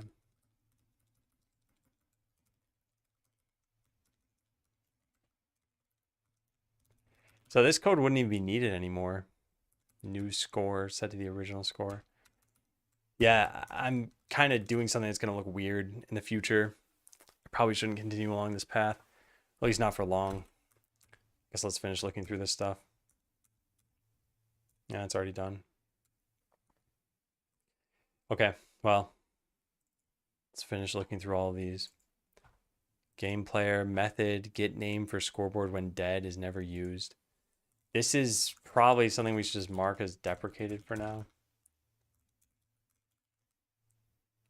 We may want this for striking through names on the scoreboard. Get cooldown messages never used. Your ability is on cooldown for another some number of seconds. Next time to use special ability. 0. What does this get reset to? Set. 15 seconds? So you can only teleport once every 15 seconds. And there's no indication in the game when you can't teleport or how long it'll be until you can teleport. And I can't just give all of the feedback through Twitch chat. I think it'll get spammy very quickly. All right, well, let's not look at that for right now. So yeah, this is never used. That's okay. Field post game is never used. I guess just delete it. Yeah, the teleport's pretty important. I do kind of wonder, like, the way that this ended up working when we made this game 4.5 years ago is we played a bunch of times and people eventually got good enough where you'd sort of target somebody and then it'd only be a short matter of time before you killed them. So the teleport would be a way for them to get out of there, although then just adjust after that. And it sometimes caused some kind of interesting moments. So I like the idea, but it's another one of the things that increases the skill ceiling of the game. Parameter players never used. The player was the only one in the server, then we have no first player anymore. It should really just always be the player who joined least recently.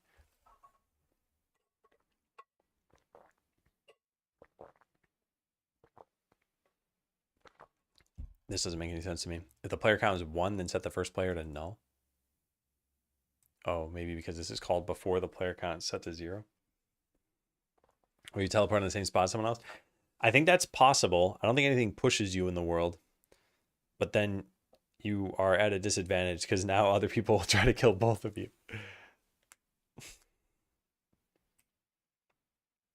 Yeah, I'm not sure what this is. Unused import statements, sure.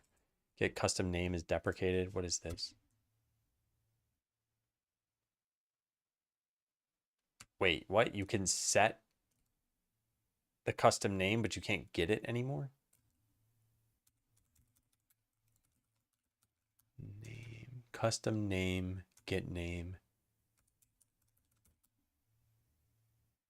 Oh, I see. There are 2 functions. One gets it, one sets it. Okay, yeah. Okay, so this should just be custom name, but it's no longer a string. It is a component. And it's actually probably a text component. And then when we get a player, we're not getting it by the name anymore. Or if we are, we're getting it by, I don't know, this is weird.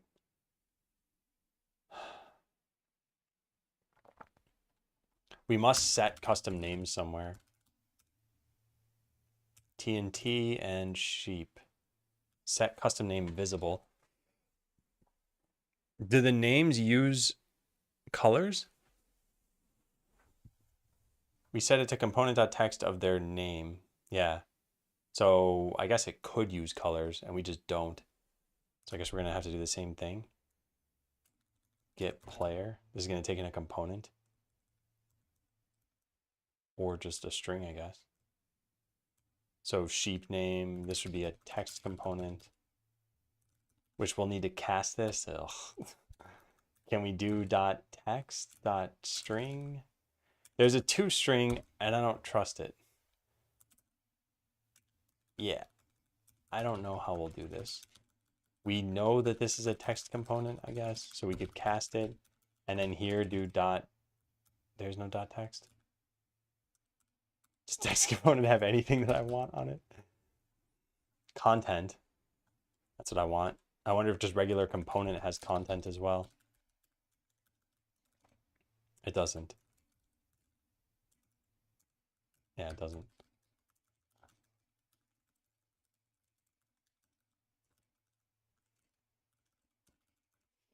Does that work? Method invocation content may produce null pointer exception.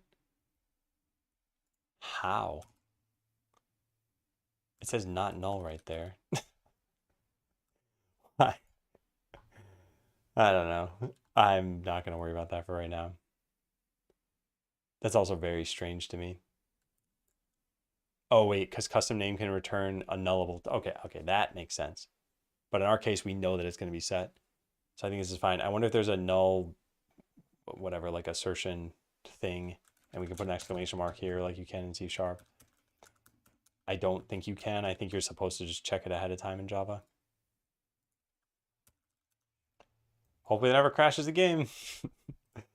Well, let's keep going through this.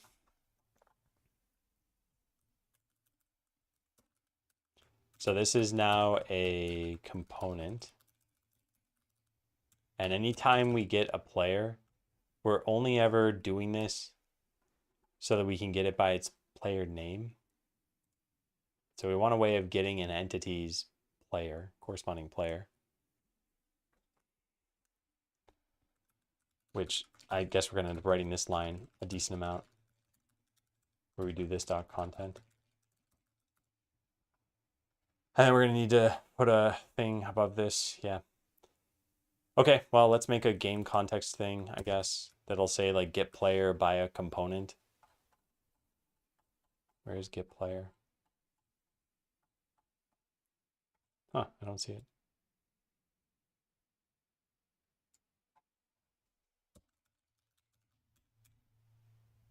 Where is this? Oh, I'm in the wrong file for some reason. Okay. Public player, get player by text component. Component. So can you check if the component is a text component? Instance of?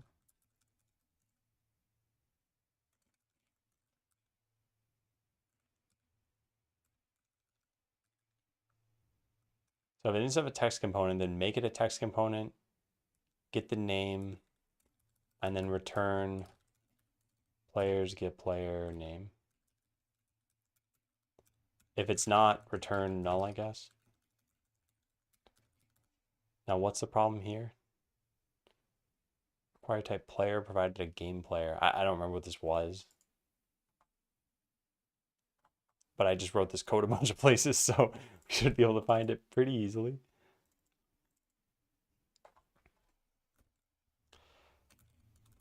Component. There we go. It's this. So what did I want to write here? Get the name of this thing, which is an entity's custom name. I wonder if we could just pass in the entity. Like get player, get owner of entity. Yeah, that's probably best. Entity. Yeah, and then just do this stuff.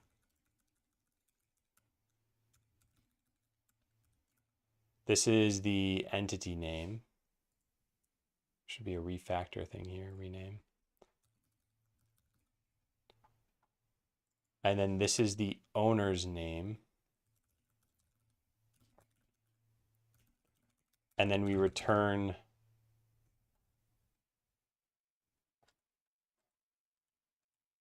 here it is. Ownership is not equal to null.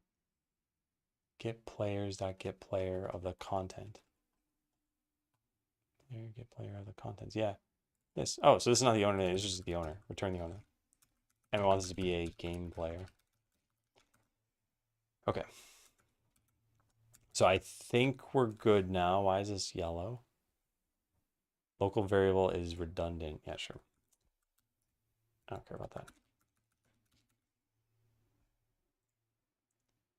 Import. Cool. There's our function that we want. Now we can stop doing this text component nonsense. Oh, also, if this is not a text component for whatever reason, we could have done something about that too. But I guess we're not going to. Text component like so. Okay, so this is going to be owner of dying sheep equals game context dot get owner of entity dying entity. Now we don't need that. Cool. And then just this one. No, this one. This. Okay, final game player, owner of sheep. Sheep name. We don't need sheep name, we need entity. Whew, all right. I think that should fix a bunch of this stuff. All right, what else do we have here? Send title is deprecated. I don't even know what send title means. Every version of this is deprecated though. What does send title mean?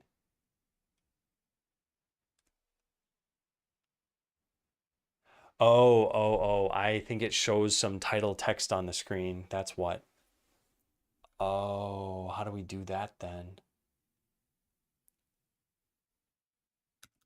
That's too bad. Maybe you can't do that easily. Set player list header footer. Send raw message. Is on ground, is sneaking. God, there's like a million functions here though. Show windscreen. Check the deprecated message. Method overrides any previous title. Use update title to change existing one. Oh, use audience show title or audience send title part. Okay, cool. So audience dot. We have to get an audience.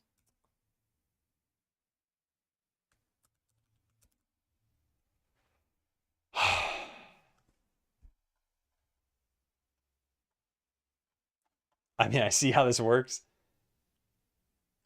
but this seems like it's going to be a little bit frustrating to work with.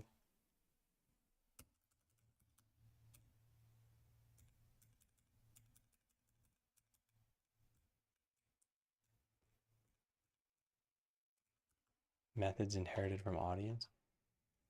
Designed to be a universal interface for any player, command center, console, or otherwise who can receive text, titles, boss bars, and other Minecraft media.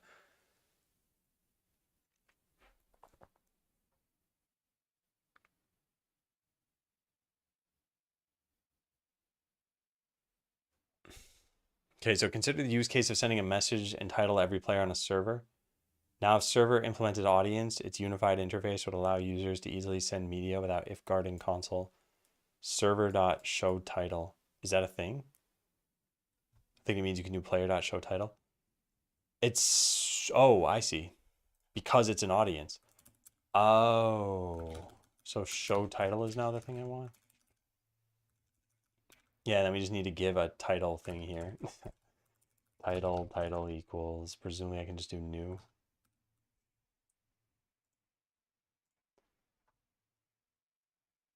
What are the arguments for this? Component, and then 3 different times. What are times? Fade in, stay, and fade out. That's pretty cool. Okay, so we just got to convert all of this into components and to times. So new times, done. This should be ticks per second divided by 2. This is ticks per second.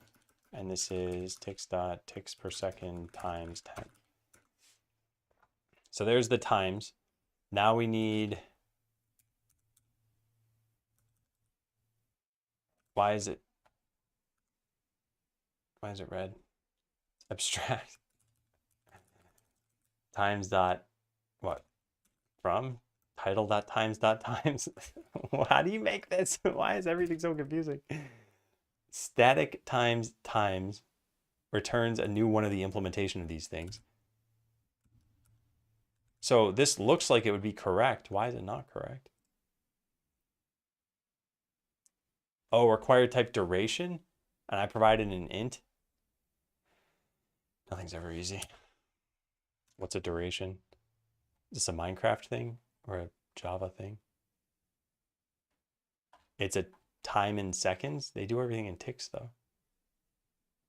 All right, I guess. Duration dot from seconds of seconds. There we go. So of seconds, I guess this is half a second. How do you can't do half a second? I guess you can do of milliseconds. 500. And then duration dot of seconds 10, and duration dot of seconds 1. Okay, great. We filled out some arguments. Now for the components to be correct. So we'll just say this is a times, put this in here. Title dot times times equals title dot times times times times times times, and then use those. Great. Now the final thing we need to do here is the components part, which I know I keep saying, but we're getting there. So the title text is just a string. Subtitle, again, is just a string. So it should be easy enough to just say component.text of both of these. Take care, Spider Dead. Thanks for subbing.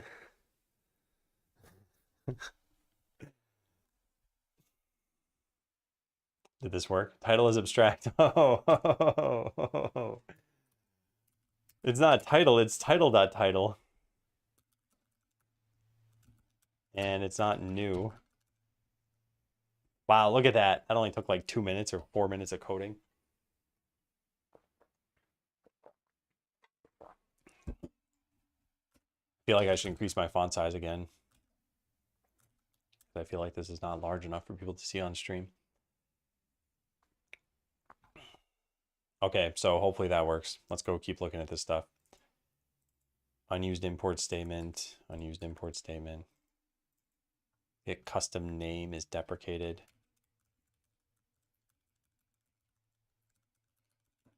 This is get owner of entity. Damaged entity. All right, let me get owner of TNT is get owner of damaging entity. Pretty good, pretty good. Possible to extract method returning remaining player names from a long surrounding method. That's a pretty good suggestion. Extract remaining player names. Get remaining players. This is more like get living players, I guess. I don't know. But yeah, sure. Sounds good. Commented out code. Yeah, let's ignore that for now. All right, event listeners got some error in here. Where is it? Just a missing parenthesis. So we fixed everything. Class Animal Royale is never used. It's because it's a plugin. Unused import statement. I mean, that can be deleted. All right, arena. What's in here? Unused import. Variable random is never used. What was this here for? Should probably be replaced with more robust logging. I don't care. Interesting. I'm going to keep those for now. Variable center Z is never used. Let's delete that. TNT next yaw.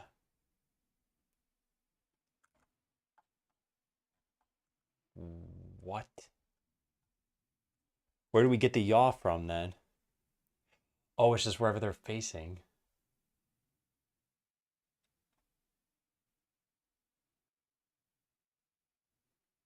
Sheep.get location.get direction. Yeah, we don't need this stuff. All right, let's change a caller first. Player.get next yacht. What is this? This isn't used anywhere, is it? It's literally just there? Why is this even stored? Set yaw. Sets the next one. What?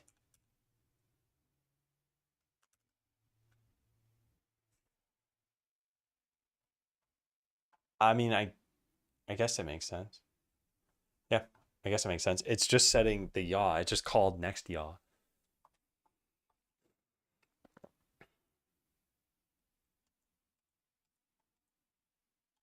Yeah, I don't have a problem with that, but we don't need to pass this stuff in, which then means that there won't be any requester of this thing.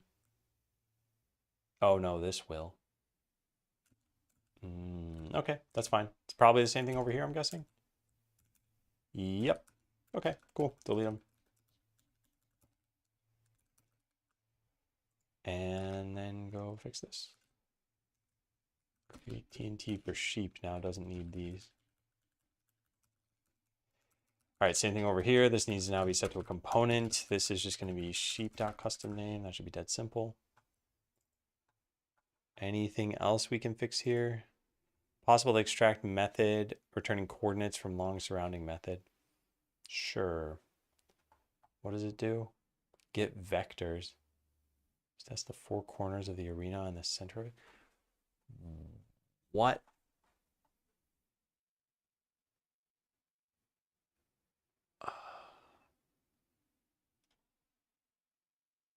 Oh, interesting. I see. This is like the arena corners and the center of it.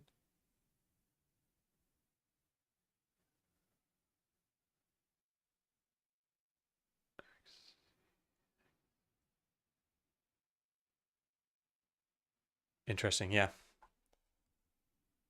Get arena sample coordinates.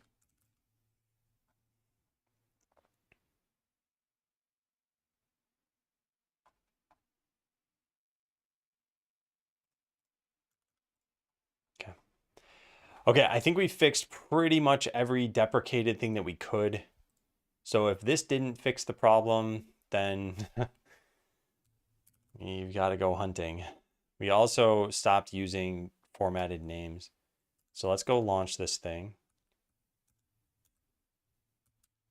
And then let's start up the server. I'm going to title this server. Where'd the Java command go? There it is. Failed.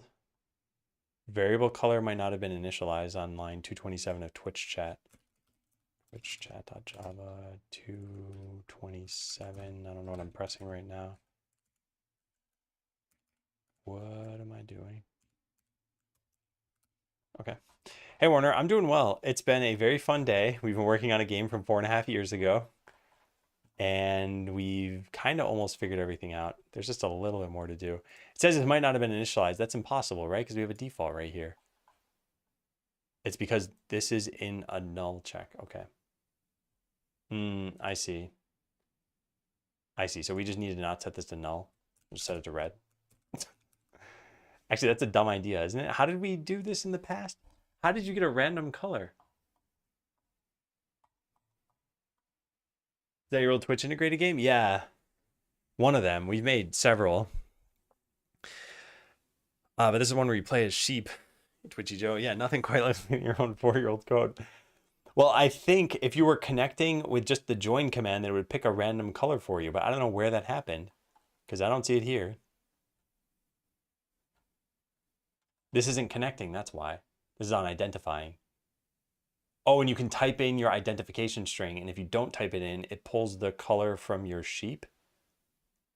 No. I don't know what this is. Let me go take a look at this on GitLab. Since I haven't pushed anything yet, which by the way, I got to remember to push the code or else this is all a waste of time. Push that and the Minecraft code.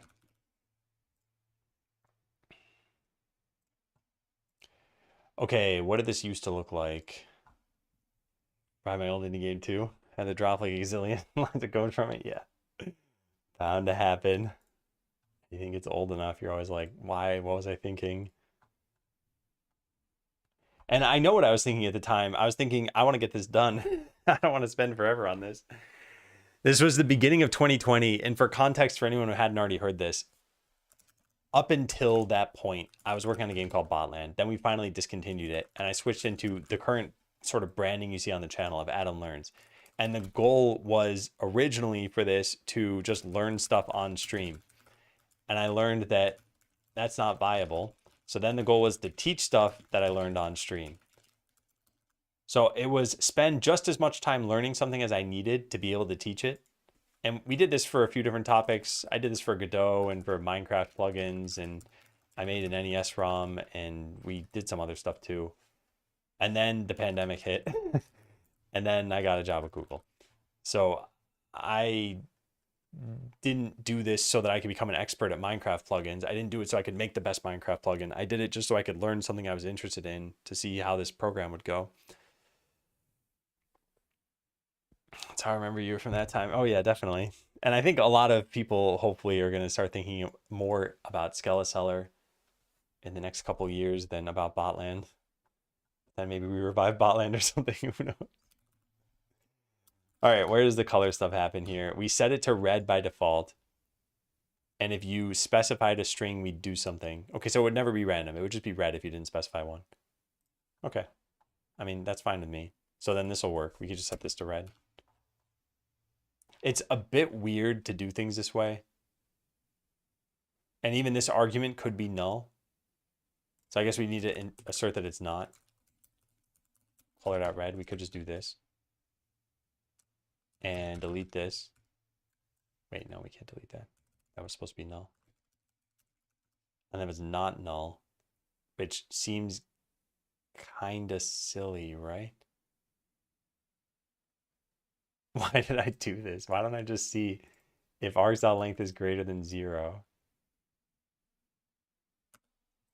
then switch this dot to lowercase. There, and now we don't need that other code that we have here. And it says variables already assigned to this value. Remove redundant assignment.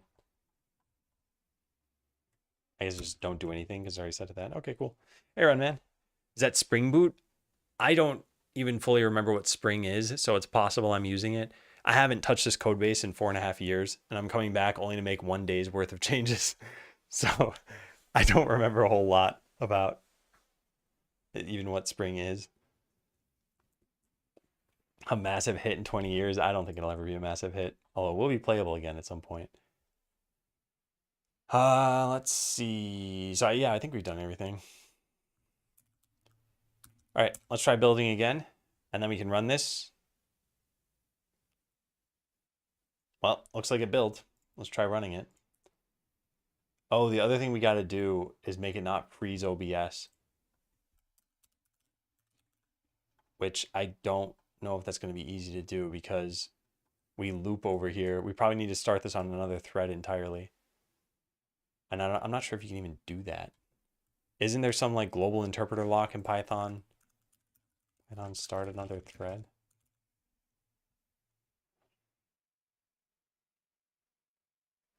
Import threading, make a task, then make a thread that has that task and start the thread. Okay, let's try it. Certainly worth trying. So start Animal Royale should be on the thread. But we need to set some global variables that are in the original. Well, just some global variables, I guess. Thread.start. Can you ask it more questions based on this stuff? I know I typed it up here, but is there some way to like, you can't ask it follow-up questions. I just want to ask how I would use globals with that. Python, use globals from a thread. Do I need to synchronize on something or otherwise have some mutual exclusion here? Nope. Only need locks if there's going to be a problem with this stuff. And we're not going to worry about that right now. So this can just be on a thread. Target equals start animal royale and thread dot start. But then something's going to need to stop this thread.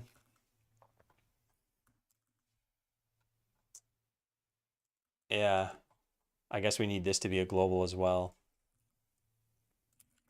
Start animal royale thread.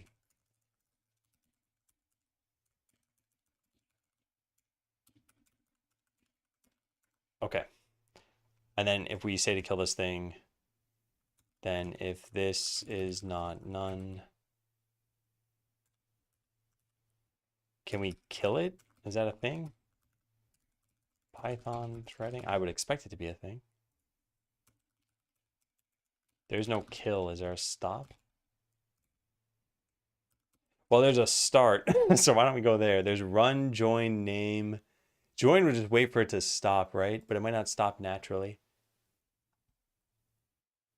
How do you terminate a thread early?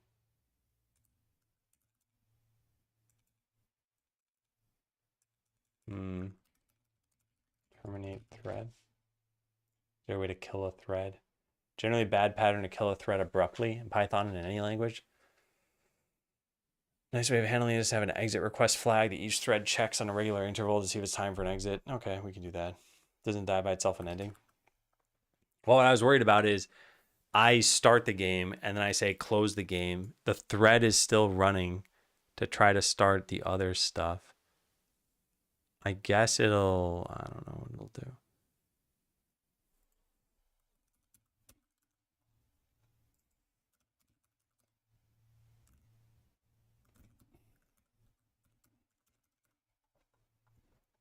Maybe I should make like a should stop thread or something like that.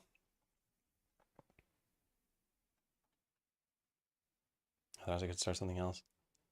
Finally, your student, pretty rough to get an internship. I mean, if I was to make it to an interview, I'll nail it. Do you guys recommend a way to get more noticed? I think it really is like make sure your portfolio and resume are solid, apply a lot, and the only extra stuff you can potentially do is network and some kind of like, you know, quote unquote marketing.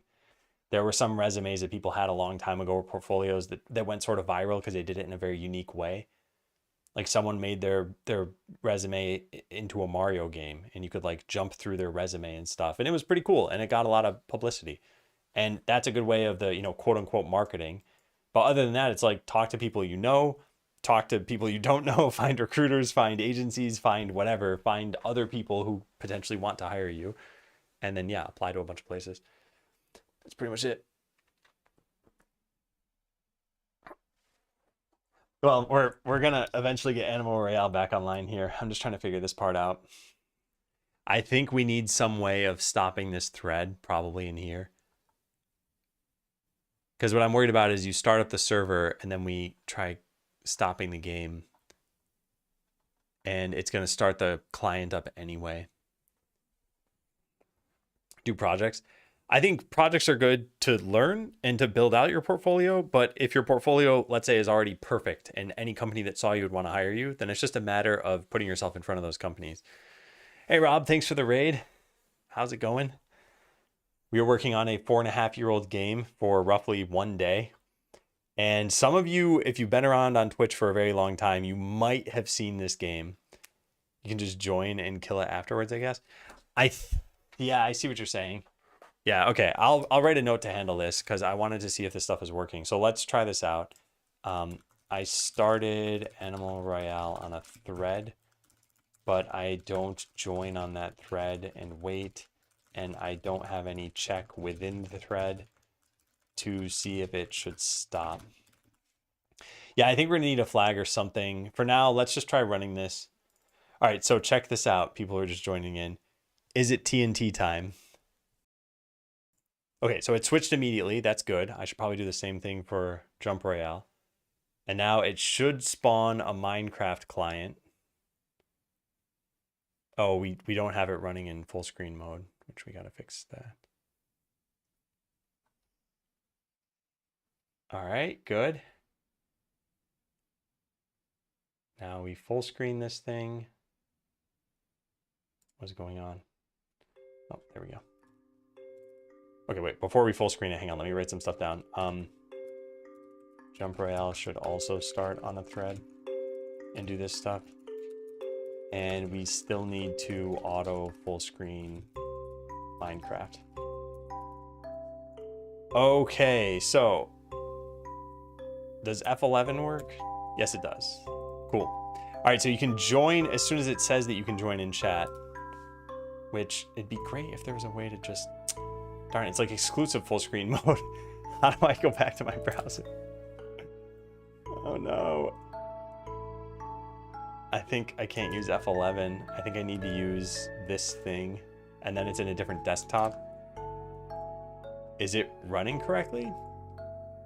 There really should be something in the game that tells you if it's running. Anyway, the thing that we made, for those who are still here and haven't been like, all right, I'm rage quitting. This is an arena that was created inside of Minecraft, and you can now join the game finally. So let me go over to this. Yeah, so you can type ! join. You will load in as a sheep. So here's where I am. Here's where Kevin is. There's where Human Puppet is. And there's where Darkstorm is. And then the commands for playing this game are very, very difficult. And I want to make this a little bit easier at some point. But you type, well, actually, I guess just look at this document. You type TNT and then your yaw. So I might type something like 50 here. Your pitch, your power, and then your time to live on the TNT. So like I said, pretty ridiculous. It definitely shouldn't be that tough. But then your sheep will angle itself. So we can see here that I'm now angling that way, which is a little bit off. And then when the game starts, which should be very soon, the sheep will just start launching TNT, whatever direction they're facing. And the last person standing wins. Hey, check it out. We got the leaderboard showing correctly. Nice, you and Puppet died already. All right, I want to see if kills are actually working.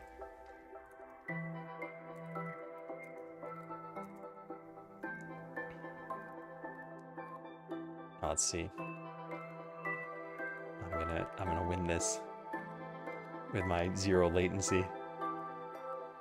Oh my goodness, okay, I hit that person. If I just do a little bit less power, I should destroy whoever that is, which I think is Runman. Sorry, Runman. You're about to die.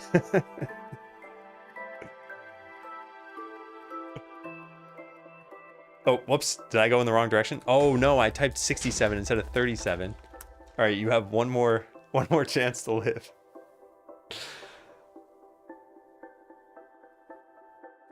Yeah, TNT fires every so often, and it gets more and more frequent over time. All right, nice. I have 1 kill now. All right, so now we aim upward a little bit. 30, 42, 72. No, darn it. Darkstorm blasted themselves. Okay. Well, it's me versus Kevin.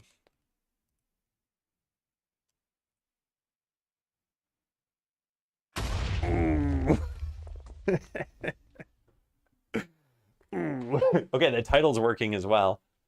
Number 1 of 5 sheep. Yeah, anyway, neat. So now we can say close the game. And it crashes the server. And I do this, yeah.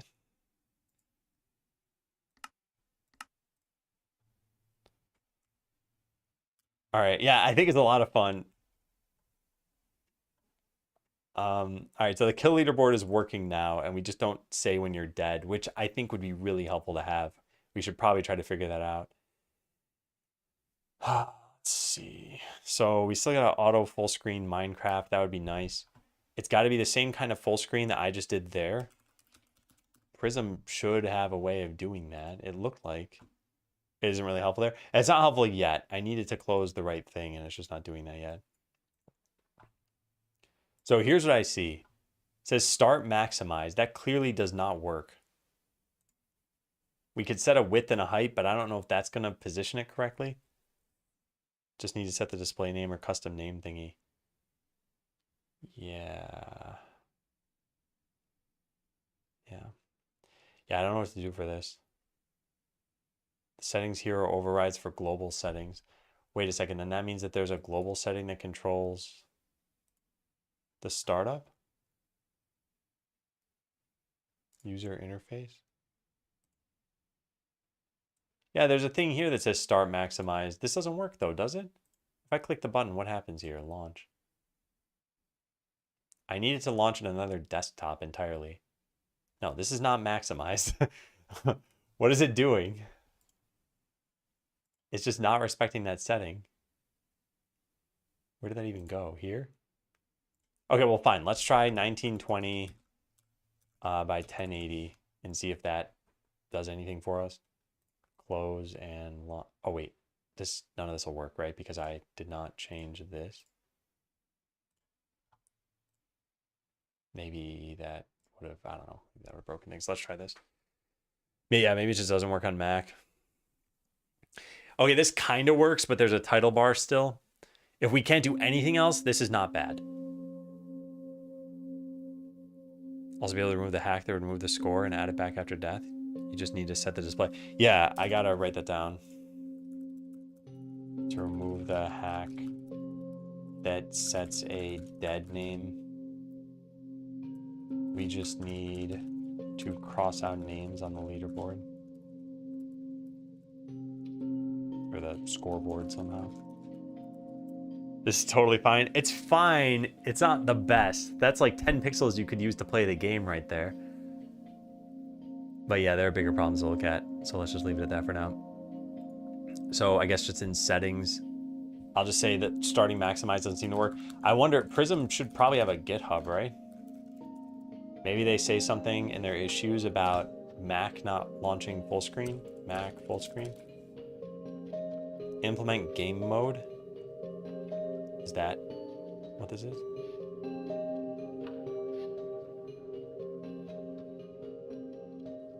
Can add the following Java argument.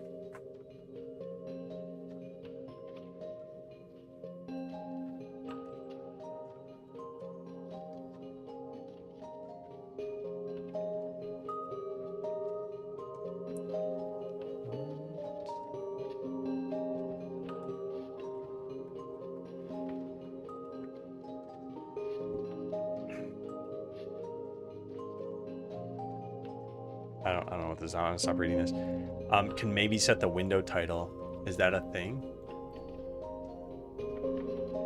I don't see a way to set the title. Custom commands. Or miscellaneous.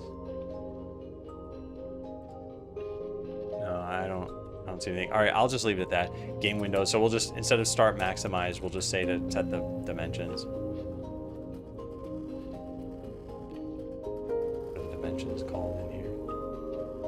Game window, check game window, and then set window width and height. Yeah. Set the width and height.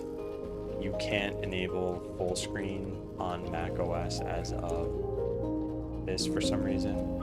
It just doesn't launch in full screen. Or maybe I need to do both things. That wouldn't really make sense. I guess you can try it so quickly that I might as well try it, but I'm not hopeful that it's going to do anything. Start maximize. And now stop this.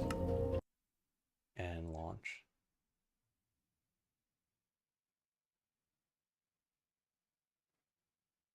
Interesting. It now disrespected my resolution because it thinks it's full screen probably.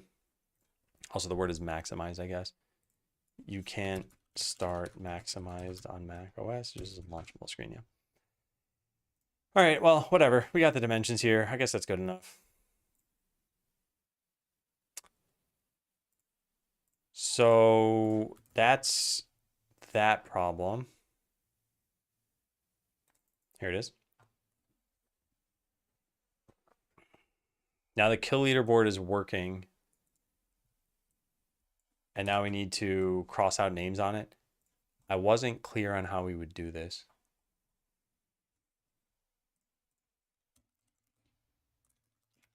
I think you just disable the instance specific window settings. I did, yeah. I meant to do that because I put it in the global one instead. Yeah. Yeah. This is what I wanted to do. Music was kind of nice. Yeah, I know. It'll be back soon enough. Hey, Blue.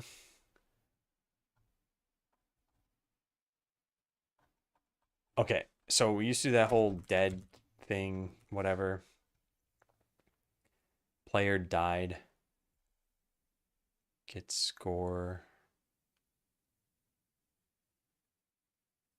We get the scoreboard. Reset scores for that player. Then add it for the dead name of that player. But then we need another thing that's going to do this too. If the score isn't set, then get the name when dead.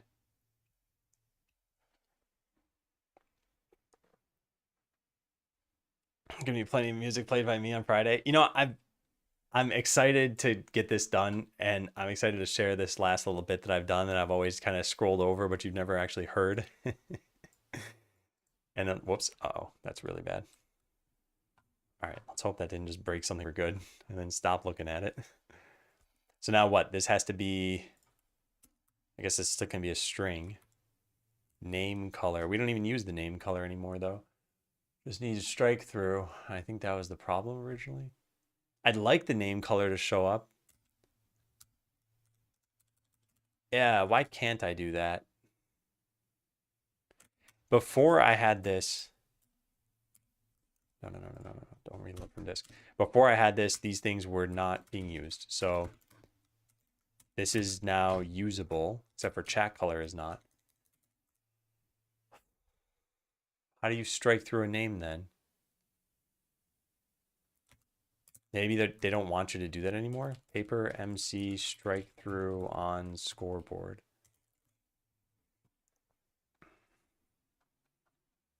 I want to say you're awesome, deserve way more viewers. Thanks, Code Learner. I'm not really trying for more viewers. And part of the reason why is on an average day, I'm just trying to make progress on my game Skeleseller. And I think that having more viewers would hurt that progress, or I would just stop interacting with chat as much, which might hurt my mental state. I say like not really trying. If I were trying, I think I'd be putting out way more YouTube videos. I think the best way to grow on Twitch is not to grow on Twitch. I think it's to grow outside of Twitch and send people over to Twitch. Using custom name with a text component that has a strike through text decorated. Oh, and then just do .content on it? Oh. That's interesting.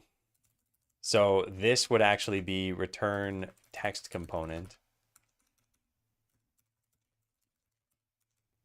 And then we say return component.text name. And now we want to set a couple of things here. I guess we can set the color to be name color and decoration to be strike through. Is there just a strike through command? No, decoration command, decorate. There's both decorate and decoration. I'm going to assume this is what I want. Yeah, I'm going to assume I want that. You don't need to dot content. You have the player name that you're using to access the score, I think. I think what I was getting at here is that the scoreboard stuff only has a string. Where is that? It'd be nice if I ever knew where this was. Scoreboard. Yeah, so here, reset scores. It only takes in a string. So I think this is why I need dot content, because otherwise how will I reset the score of a particular player? There's offline player. String is just the player name, independent of the custom name, which is what's displayed. I don't know. I know you've said this multiple times. It still hasn't been clear to me because we set a score here. Wait. Yeah, we call set score on something.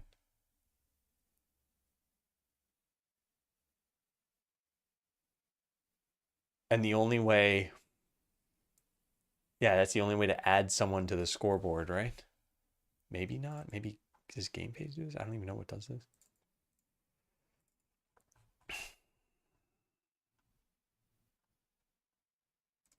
Register new objective. Score, set score. Yeah. Yeah. The only way you can do this is with a string here, and that's what renders on this thing. Now you can direct me or give me some advice. We mean to build a LEMP stack multi-seller platform. I'm a beginner, but really want to get this startup running.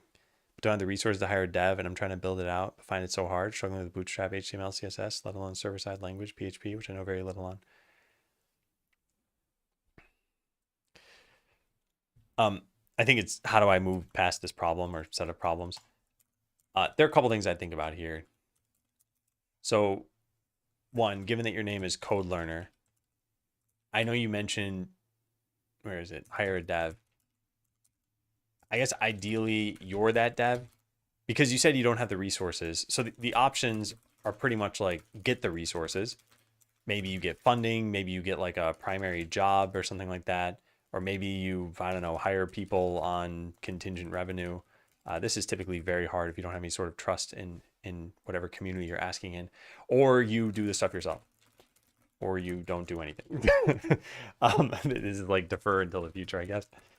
So I think this is probably the best route for you, given that you mentioned not having the resources. And then the problem becomes while you're running into these difficulties, right? So how do you make it easier for yourself? Or how do you learn what you need to be able to do this? These are the things this is like my thought process of how I would pursue this. And I think it would be one of these two things. So for example, you mentioned PHP. Why use PHP if you're not comfortable? Why not use Node and JavaScript or TypeScript? Because if you're already doing client-side web stuff, then you probably know one of these languages, in which case you could write it on the server as well. Why not do it in another language that you know? Like those are ways you could make it easier for yourself. It still might not be easy to do, but you make it a little bit easier. And then anything you do need, like let's say you, for whatever reason, had a requirement, I have to use PHP, then yeah, how do you learn it so that it doesn't feel like you're uncomfortable with it anymore?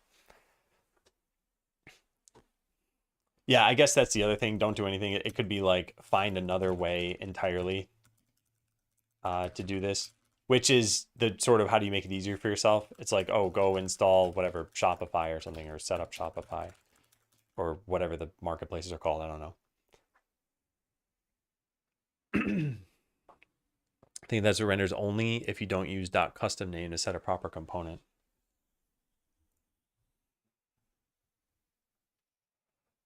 I guess what I don't understand here though is that the only way to get a score on here is to call get score with a string and then set score with an integer. So there is no opportunity to use a custom name because we're not passing in players, we're passing in strings. What do you think about timing? I want to get set up as soon as possible, stuck in the crossroads of learning and building. I mean, this is the typical, like, what's that thing that people say? Quality, cost, and something else. Pick two. I forgot what it was. But if you maybe timeliness, speed. Anyway, if you want speed to be one of the things, then and you don't have the ability to make it yourself, then you have to pay money. If you want speed to be one of the things and you don't have the money, then you have to do it yourself. That sort of thing. I drew out this little triangle wrong, but you basically can't have it all, right? If you were like, I need to make World of Warcraft in the next week, how do I do it? I'd be like, that is an impossibility for anybody in the world. Like it's just not doable. So do you want to spend the time learning it, or do you want to spend the money getting someone else to do it, or do you want to cut down your scope so that it's possible? It's like you can't make World of Warcraft in a week, but you could make like an inventory system in a week or something like that. So with your site, maybe you just make the front end, maybe you just make the back end, maybe you, I don't know, some glue between other components that you find. Definitely want to learn. Yeah. And I know it, this is one of those things where I don't think it's a very hard truth, but I think it is a truth that there's only so much you can shortcut your way through things. And if you truly only care about what's the output of this, then you could find some, what do they call it, like white label software. As an example of just what this term means, I think DoorDash does this sometimes where you'll have some local restaurant, like imagine a mom and pop shop, and they'll white label DoorDash so that it looks like they have their own delivery site, which is amazing and looks great, but it's really just DoorDash and they're paying some license fee. Like you could do that. Yeah, not, DoorDash specifically, but you could go find some selling marketplace kind of thing that lets you slap your own branding on it. Let chat backseat everything you do. Yeah, I have zero skills in everything. I am just a proxy for chat.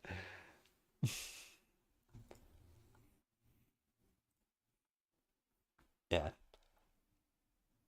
Okay, so going back to the player thing that we had, because I definitely broke some of this stuff. I want this and I want this. And then these things, instead of being text components, this will return a string and it'll just return the content of this text component. So now it's got a color, it's got a strike through, we're good.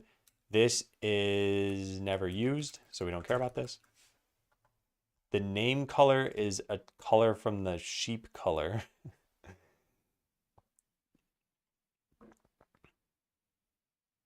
I don't think so. I guess it does work, huh? Try this. There where you set the initial score to 0 is called score.custom name. Oh, score has a custom name? Okay, that's the part I was missing that whole time. I did not realize that. Okay. My bad. my bad. Did not know.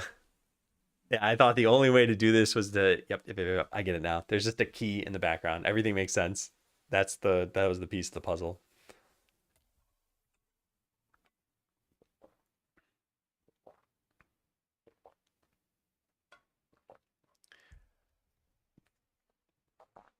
Not the best, but it works. Yeah. I think AI can definitely speed this stuff up. Also, I think there's only so fast you can sort of bootstrap a business because a business typically has multiple different parts. I mean, there's the business side of things itself of incorporating, of figuring out whatever sort of legalese you need for any contractors, employees, customers. Then there's the product, and then there's the customers. And you need all of the pieces. Although I will say the business side is probably the easiest of those three most of the time.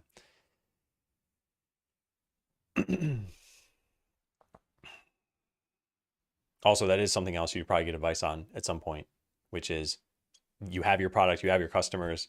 What are you doing in terms of taxes? That is not necessarily easy, but it is not incredibly hard. You just need a plan in place. Validate first so you don't waste time. Yeah, I think it's a great idea. And I think this is one of the things, if I were to sum up what is probably the like biggest lesson from all of the things I've ever worked on, it's just the MVP is the king. You seek out what is your minimum viable product, you get that out to market or to customers or potential customers, and you see, are they happy with it, are they not happy with it, and what have we learned from that? And that's it. That's the biggest lesson. There is so much more to it underneath that, and that lesson won't mean a lot to you if you haven't already kind of struggled with a couple of products in the past and you realize like, that didn't totally go well. Why didn't it go well? I spent like 3 years. Was that a waste of time? It's like, it wasn't necessarily a waste of time. If your sole goal was to get a business up and running and it failed, then yes, it was a waste of time. But probably you learned a lot along the way. You know what not to do in the future. You know what to replicate in the future. Only progress I've made is have the full designs and wireframes. Just started to build the code today. Yeah, another thing is don't be too hard on yourself. The way I took in your message was like, I feel a little bit overwhelmed. I don't know how to do this stuff. It's been one day of trying to build the code. Like a lot of people who are seasoned engineers aren't going to come up with a perfect design in one day for some major thing.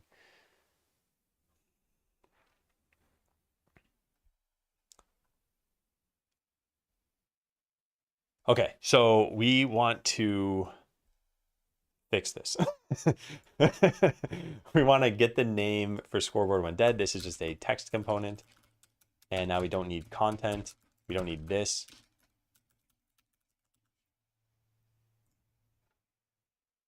And all that stuff about these can be different. We don't reset this and then set a new score. We just set a score. And when the player died, we update the custom name of their score that they had. Score.custom name, game player dead.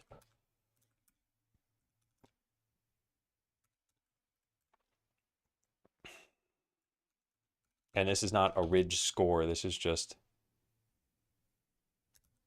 going to be set score. This doesn't even need a set in here. We don't even need this. We only just need to change this thing. Yeah, perfect. Okay, it's possible they died before killing someone. We don't care about this. Delete, delete, delete. Okay, should be working.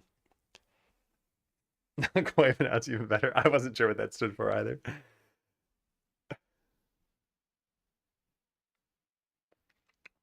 I don't think I'll be able to release it because there's so many things that can be improved. But I think, okay, I think there's some nuance here. But I think like waiting for the perfect product before launching is generally a bad idea. Because if you release something that solves even like 40% of someone's problem, and if it's a game, that means that it's like kind of fun. And if it's an app, it means it's kind of useful. You know, I am not going to use specific terms here. Then that's all you need. And you start building on it from that. Like think of how many games launched and it was just some like dumb idea and it turned out it actually wasn't a dumb idea. I mean, that's pretty much how Minecraft got started and then got sold for $2.5 billion. Notch was just tinkering around with an idea he saw in Infinite Miner. And he's like, hey, here's a thing. And people are like, whoa, what? What is that? And I feel like the same thing happened for Vampire Survivors. It was just a game that someone was like, cool, I should make this. And now it's spawned an entire genre of other games. And if they hadn't launched it when it was rough around the edges, it never would have built into what it was. But also that helps shift what the expectations are from you as a developer. All my designs are perfect from the get-go. Yes, you go, Rex. What editors? This is VS Code. The other editor, oh, sorry, that's IntelliJ IDEA. I won't be using this very much on stream. Hey, Banana. I agree. That goes by the hand of MVP is king. Yeah. Yeah, I look back at when I was working on Botland, and again, I loved the time I was doing this. I learned the most I will probably ever learn from anything in my life. But man, I should have not spent as much time on this. I should have validated. I should have been like, people aren't seeming to have as much fun or not playing as much. You know, and I think that's another thing. It's like, if you're making a game, what are the metrics you look at for fun? There's some amount of like self-reporting, I guess. But in general, it's like, how long did you play? How much of the content did you experience? Those are pretty good indicators. Like if you picked up Pokemon and you caught your first Pokemon and then you stopped playing the game and you're like, that was the best game I've ever played in my life. That'd be very weird, right? You wouldn't have experienced almost any of the game. So I think it's the same thing with any software you're making. It's like if people aren't just using it or they seem confused or whatever, there's some rough edges or something. It's like those will become more obvious as they use the software. Didn't know about Infinite Miner. That makes you feel so much better. Minecraft with kids. Well, Infinite Miner was made by the guy who made the Zachtronics games. His name is Zach. I don't remember what his last name is. And it's not Tronics. He said for a while he was pretty bitter about it because Minecraft made a ludicrous amount of money. And it was pretty much off of this guy's idea. Yeah. I don't remember where we left off, but I think it was with trying to get the scoreboard to work. And I think we've gotten it to work. This somehow got twisted here. But yeah, let's try this out. So do you say learn the language first, whatever stack, then after build, or build without knowledge and learn along the way? I think either can work, and a lot of this depends on your experience as a software developer. So here's the problem with learning as you go, is that you will probably write bad code at first and then get stuck in a loop where you circle back and fix the bad stuff as you try to make new stuff. And for some people, like imagine if you spent a year making something. In the beginning, if you know 0, and at the end you know 30, then somewhere along the way you've got a whole bunch of code that ranges from that 0 to 30 of expertise level. And the stuff that's a 0 is probably really bad. It's frustrating to maintain. Maybe doesn't do what it should. Maybe it's bringing down the rest of the app or creating bugs. And the stuff that's a 30 still isn't as good as you will be eventually, but it's better, and you'd like the whole code base to be at that quality level. So I think a lot of people on their first project get sort of stuck in this whole like, man, I wrote 4 months worth of code. Now I'm going to go back to the stuff from the original part and refactor it. And they just get refactor. And it's like, if your goal is to learn, if your goal is to have fun, you are probably accomplishing those goals. If your goal is to release a product, you are probably not accomplishing that goal.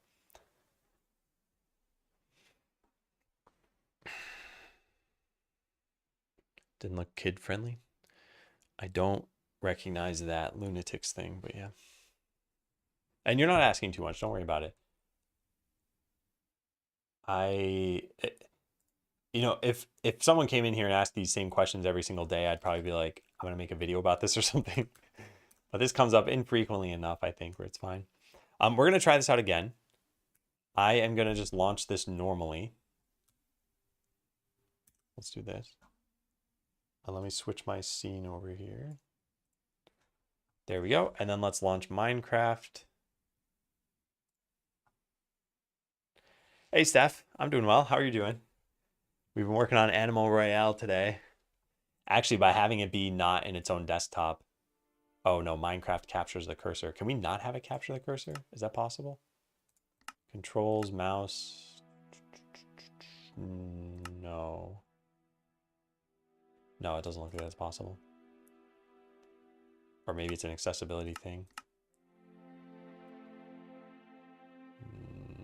No.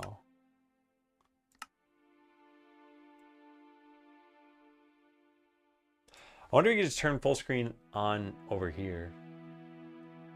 And then it'd just be good from then on. I don't know. Anyway, eventually there's going to be a message about joining the game. We're just waiting for that to show up over here. But once it shows up, I suggest looking at this picture here in this document, because this is not clear at all how to play this game. But yeah, it should start up pretty soon. There's really got to be some timer or something on the screen that indicates this. There we go. Okay, so now you can join. If I have exclamation mark join, you become a sheep in the world. And this is actually a really good arena. There's no major obstacles. It's somewhat flat, but there's still some interest to it. So if you need help figuring out where you are, you can type exclamation mark identify. It'll shoot yourself up into the air. And you can actually type a color after it if you want, which will be the color of the firework. So like I had a blue firework there. So that's where I am. And that's where banana is. And then you can type your TNT command and it'll queue it up. Someone just aimed directly at me. Not anymore.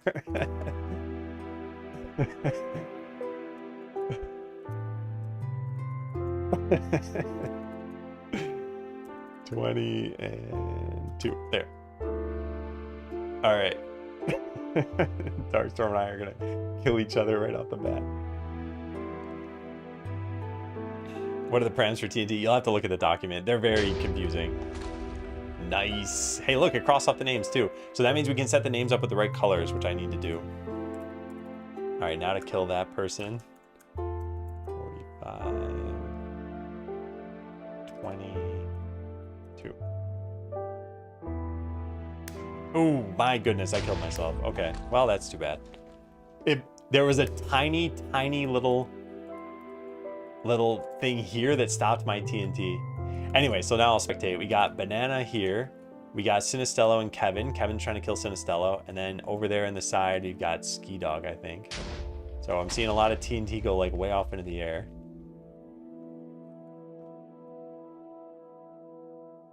Did the commands take a long time to process? Is it intentional? It's not that the commands take a long time. It's that everyone shoots TNT at the same time. So what you're doing is you're setting the parameters for when you're going to shoot TNT. But you're not actually causing yourself to shoot TNT. So that's why you see 4 things appear at once. Oh, Kevin blew themselves up. Well, no one can beat me in kill count now, even though I lost the game. So Sinistello, Banana's facing to the right, and Ski is doing nothing. I don't even think Ski is shooting TNT. Ski is trying to win by the pacifist route.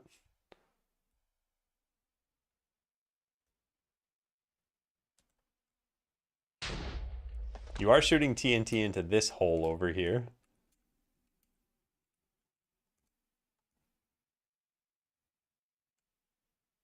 And Sinistello is trying to carve out a perfect Minecraft world.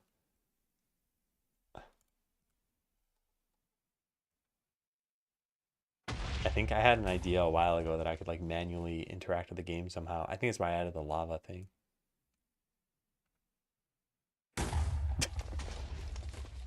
Not a very exciting game. Maybe we should add a revive command to this.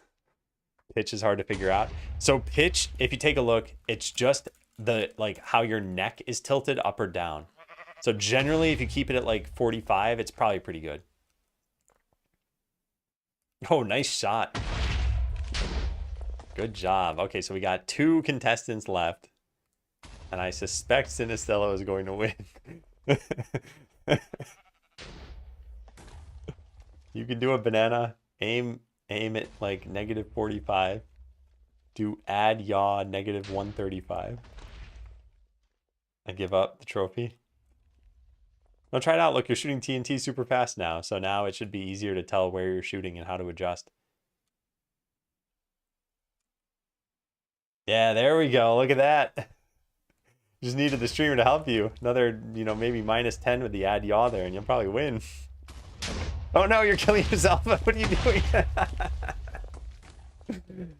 It's over. Sinistello won. Oh, that's too bad. All right, so we got to color names on the leaderboard. Let me write that down.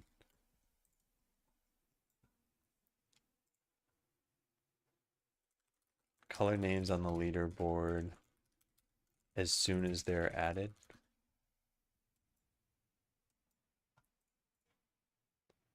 Okay, I'm going to join the next game. Whoops. Man, that's annoying.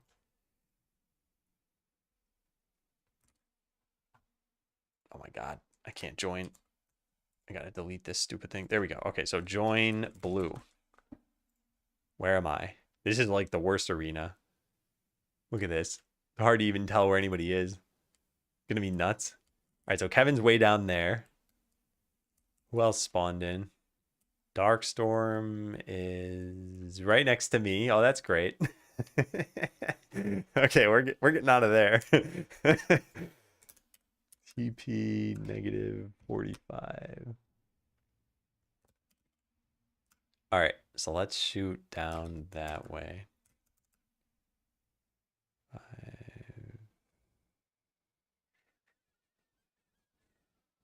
15, 2.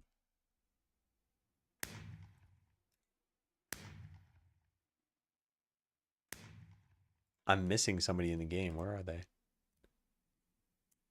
Someone's, oh, they're on that tree up there. Okay.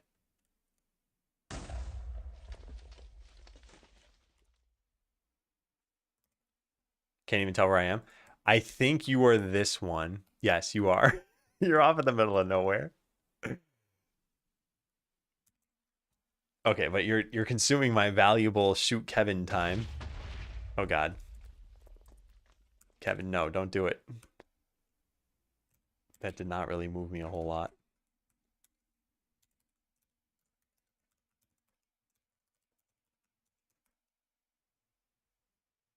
Stop it. Stop it.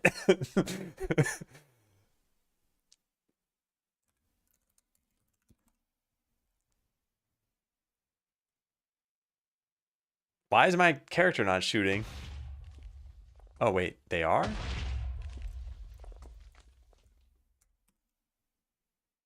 I think I'm just angled like way up in the world. No, stop trying to hit me. Sinistella died. I still don't know where my thing is even going. It's like I'm not even shooting TNT. All right, see ya. TNT. 80.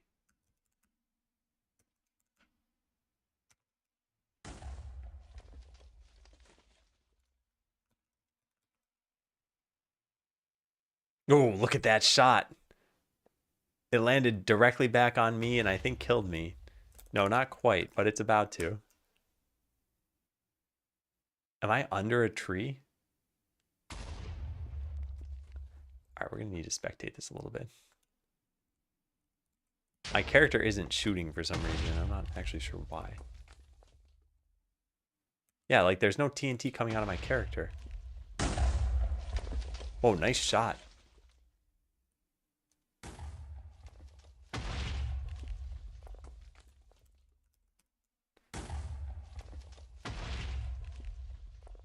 What is going on with this? Why am I not shooting?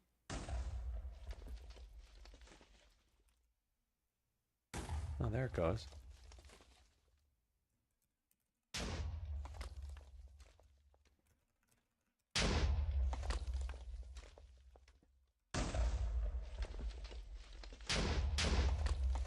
All right, that's too far.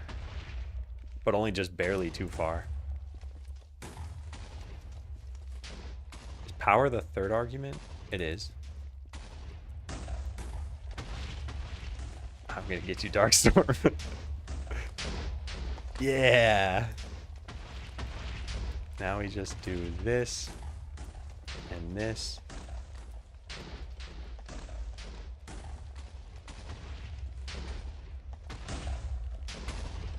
Oh, what happened? Where'd Darkstorm go? Over there. I'm bouncing these off the tree. I think after teleporting, it seems to turn off TNT. I don't remember that being the case. But yeah, that definitely seems kind of stupid.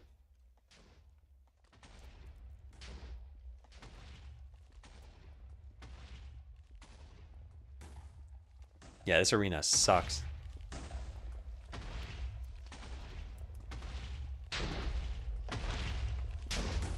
Alright, I'm gonna slowly drill my way through the world.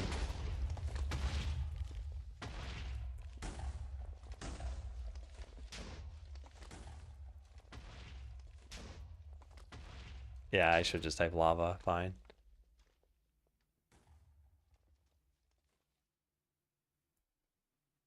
Yeah, this is terrible. I should make a flatten command or something. This is a really shoddy arena.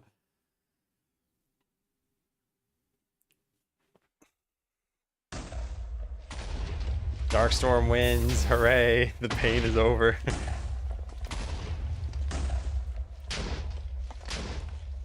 Alright, well, this is definitely fun. Or add jungle to the ignore biome. Yeah, that's a good idea. Yeah, you definitely know the biomes better than I do. Ocean. Biome.jungle. The jungle has too many trees, which makes it really hard to aim. Oh, it said setting up for a brand new game? No, that's before I closed it.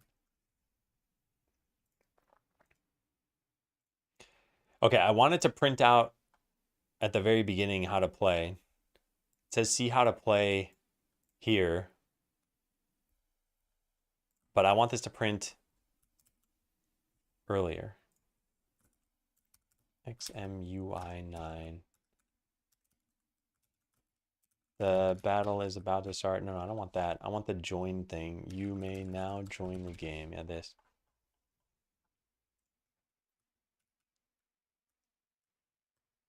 Color is one of these. See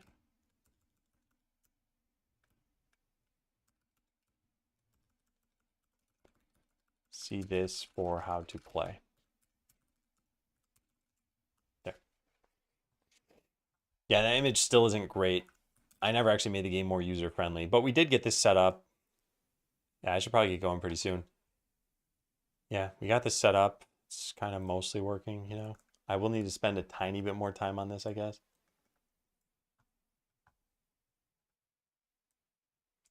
Color names on the leaderboard as soon as they're added. Using custom name. Oh, and by the way, points to Kevin for sticking with it long enough to tell me how to use custom name. That should not have taken me so long. I'm sorry.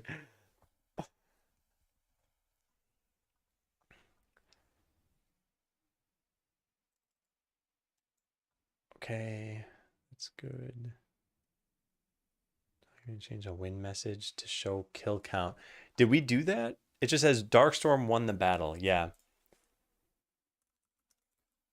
Show, or this is this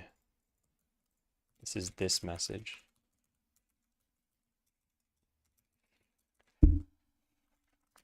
It should print the players with the most kills greater than 0. I don't think I'm going to do the delay. I think it's just extra work for right now. All right, so we got to fill out the journal. And then we'll play like one more game. No, this wasn't Skeleseller. What am I doing? Animal Royale. Revived Animal Royale from 4.5 years ago. It's pretty fun to play it again. And I can now use it for lunch breaks. I probably should open source it. I don't know, it's kind of garbage code. All right, let's play one more. And then, actually, if we're going to play one more, let's make one change really quickly. Because I love pain. Where do we set up the scoreboard? Set up scoreboard. All right, so here, we need to do this here. Score.custom name. And we need to set it to the player's name with the color.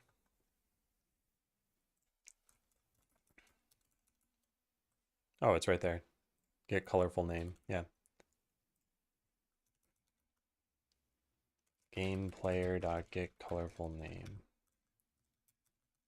Okay, that should fix that. And it's done. All right, let's go try it. This will be the last game, and then we're done. I'm not going to spend forever. We've streamed for a long time today, right? How long has it been? Yeah, it's been 7 hours and 37 minutes so far, and I've taken almost no breaks and should not have done that. But you know, it is what it is. All right, let's try. Let's launch this. Let's launch this. Please give us access. I really should. I just worry that someone else, whoops, I didn't wait long enough. I worry that someone else is going to take this and adopt it for their stream. And I think this is actually a pretty good game. All right. Game is loading in. I got to fix this part. There's got to be some clarity. No, hang on. Don't join for this. We're going to make a new server. This is bad. Oh, wait, we can make a new server by just, what biome is this, Toulouse?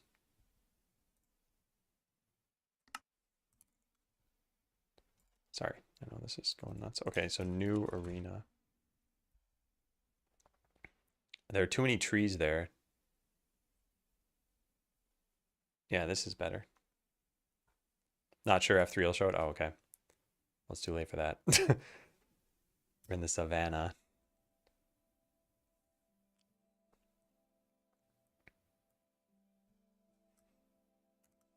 Okay, how do we set the time of day thing? /time set day /game rule do daylight cycle false. Okay, let's join. Remember, this is the final game. If you're gonna play, now's the time. Let me, holy cow. I'm just trying to turn off my cameras. There. Oh, hey, Raimu. All right, what's the best color for this? Let's go with purple. What, are we all in the same spot? Did I type purple? Does it not work when you do that? You have to type a valid color? Oh. Hey, Jamumu. All right, let's go teleport over there. I want to be near the other sheep. Someone's drowning already. That definitely shouldn't be possible. I think it's Jamumu. No, it's Darkstorm. Yeah, you can only teleport once every 15 seconds. So, sorry, but you're probably gonna die. Yeah.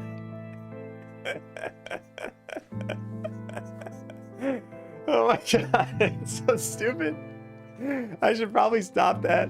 Oh, wait, you're already playing. Hold on a second. Hold on. TNT. I want to try to get Raimu way over there, or Jamumu. What is that? 90, 135, 125.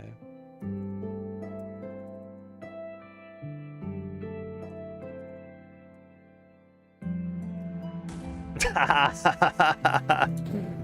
just teleported out of the way. I'm still gonna die, but it was funny.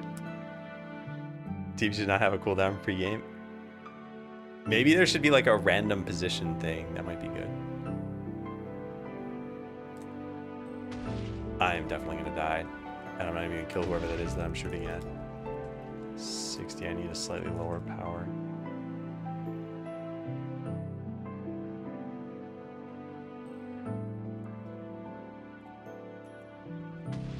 No, I tried teleporting. Did I at least kill whoever that was? I did damage to them. There's Jamumu, right at the edge. And there is Kevin.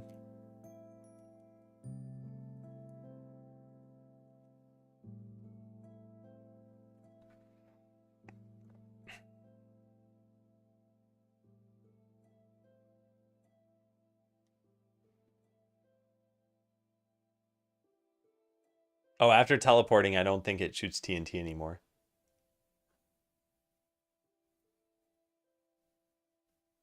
Drowning didn't strike Darkstorm out. Oh, yeah, that's a good point.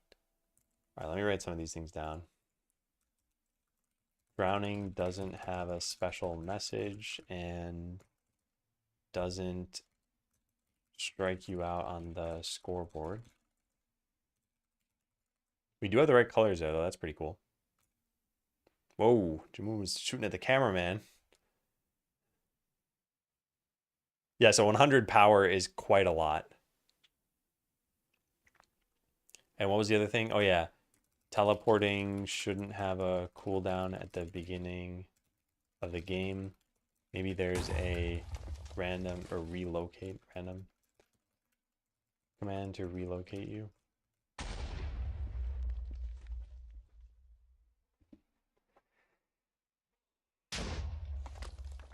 What I think is going to happen is we'll probably have this game running during like short breaks. Whoa, the arena goes way up here. I don't think I've ever seen this before. While I'm kind of curious to see what happens, this match would probably take forever, so I'm going to just stop this. I said it was going to be one game, and that's one game. All right, well, let's go see who's online. Like I said, I've been streaming for way too long today, but this was a lot of fun. You know, I see what people mean when they say, you know, to intersperse some other projects amongst your big projects. Keeps you a little bit energized. I always thought it was a distraction, but it's pretty good.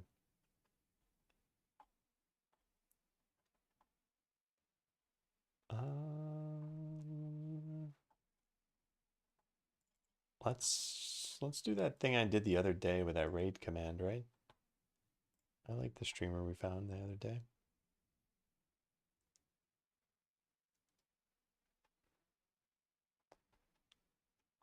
Can you add tags?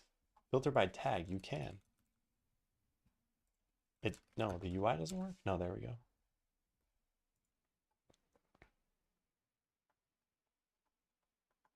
Oh, and you can see people you're not following. Interesting. All right, let's raid this person. What just happened?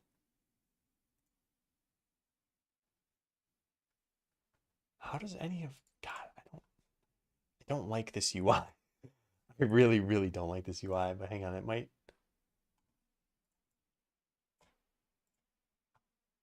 Okay, there we go. All right, yeah, let's raid this person. I don't know what they're doing. I hardly read their stream title. I don't think I've ever seen them before. And that's it for today. So Friday, we're probably going to do a music stream, or maybe not. I don't know. I hope you all have a happy Thanksgiving. I will be on Discord, and that's everything. Yeah, fun day. See you all later. Have a good night.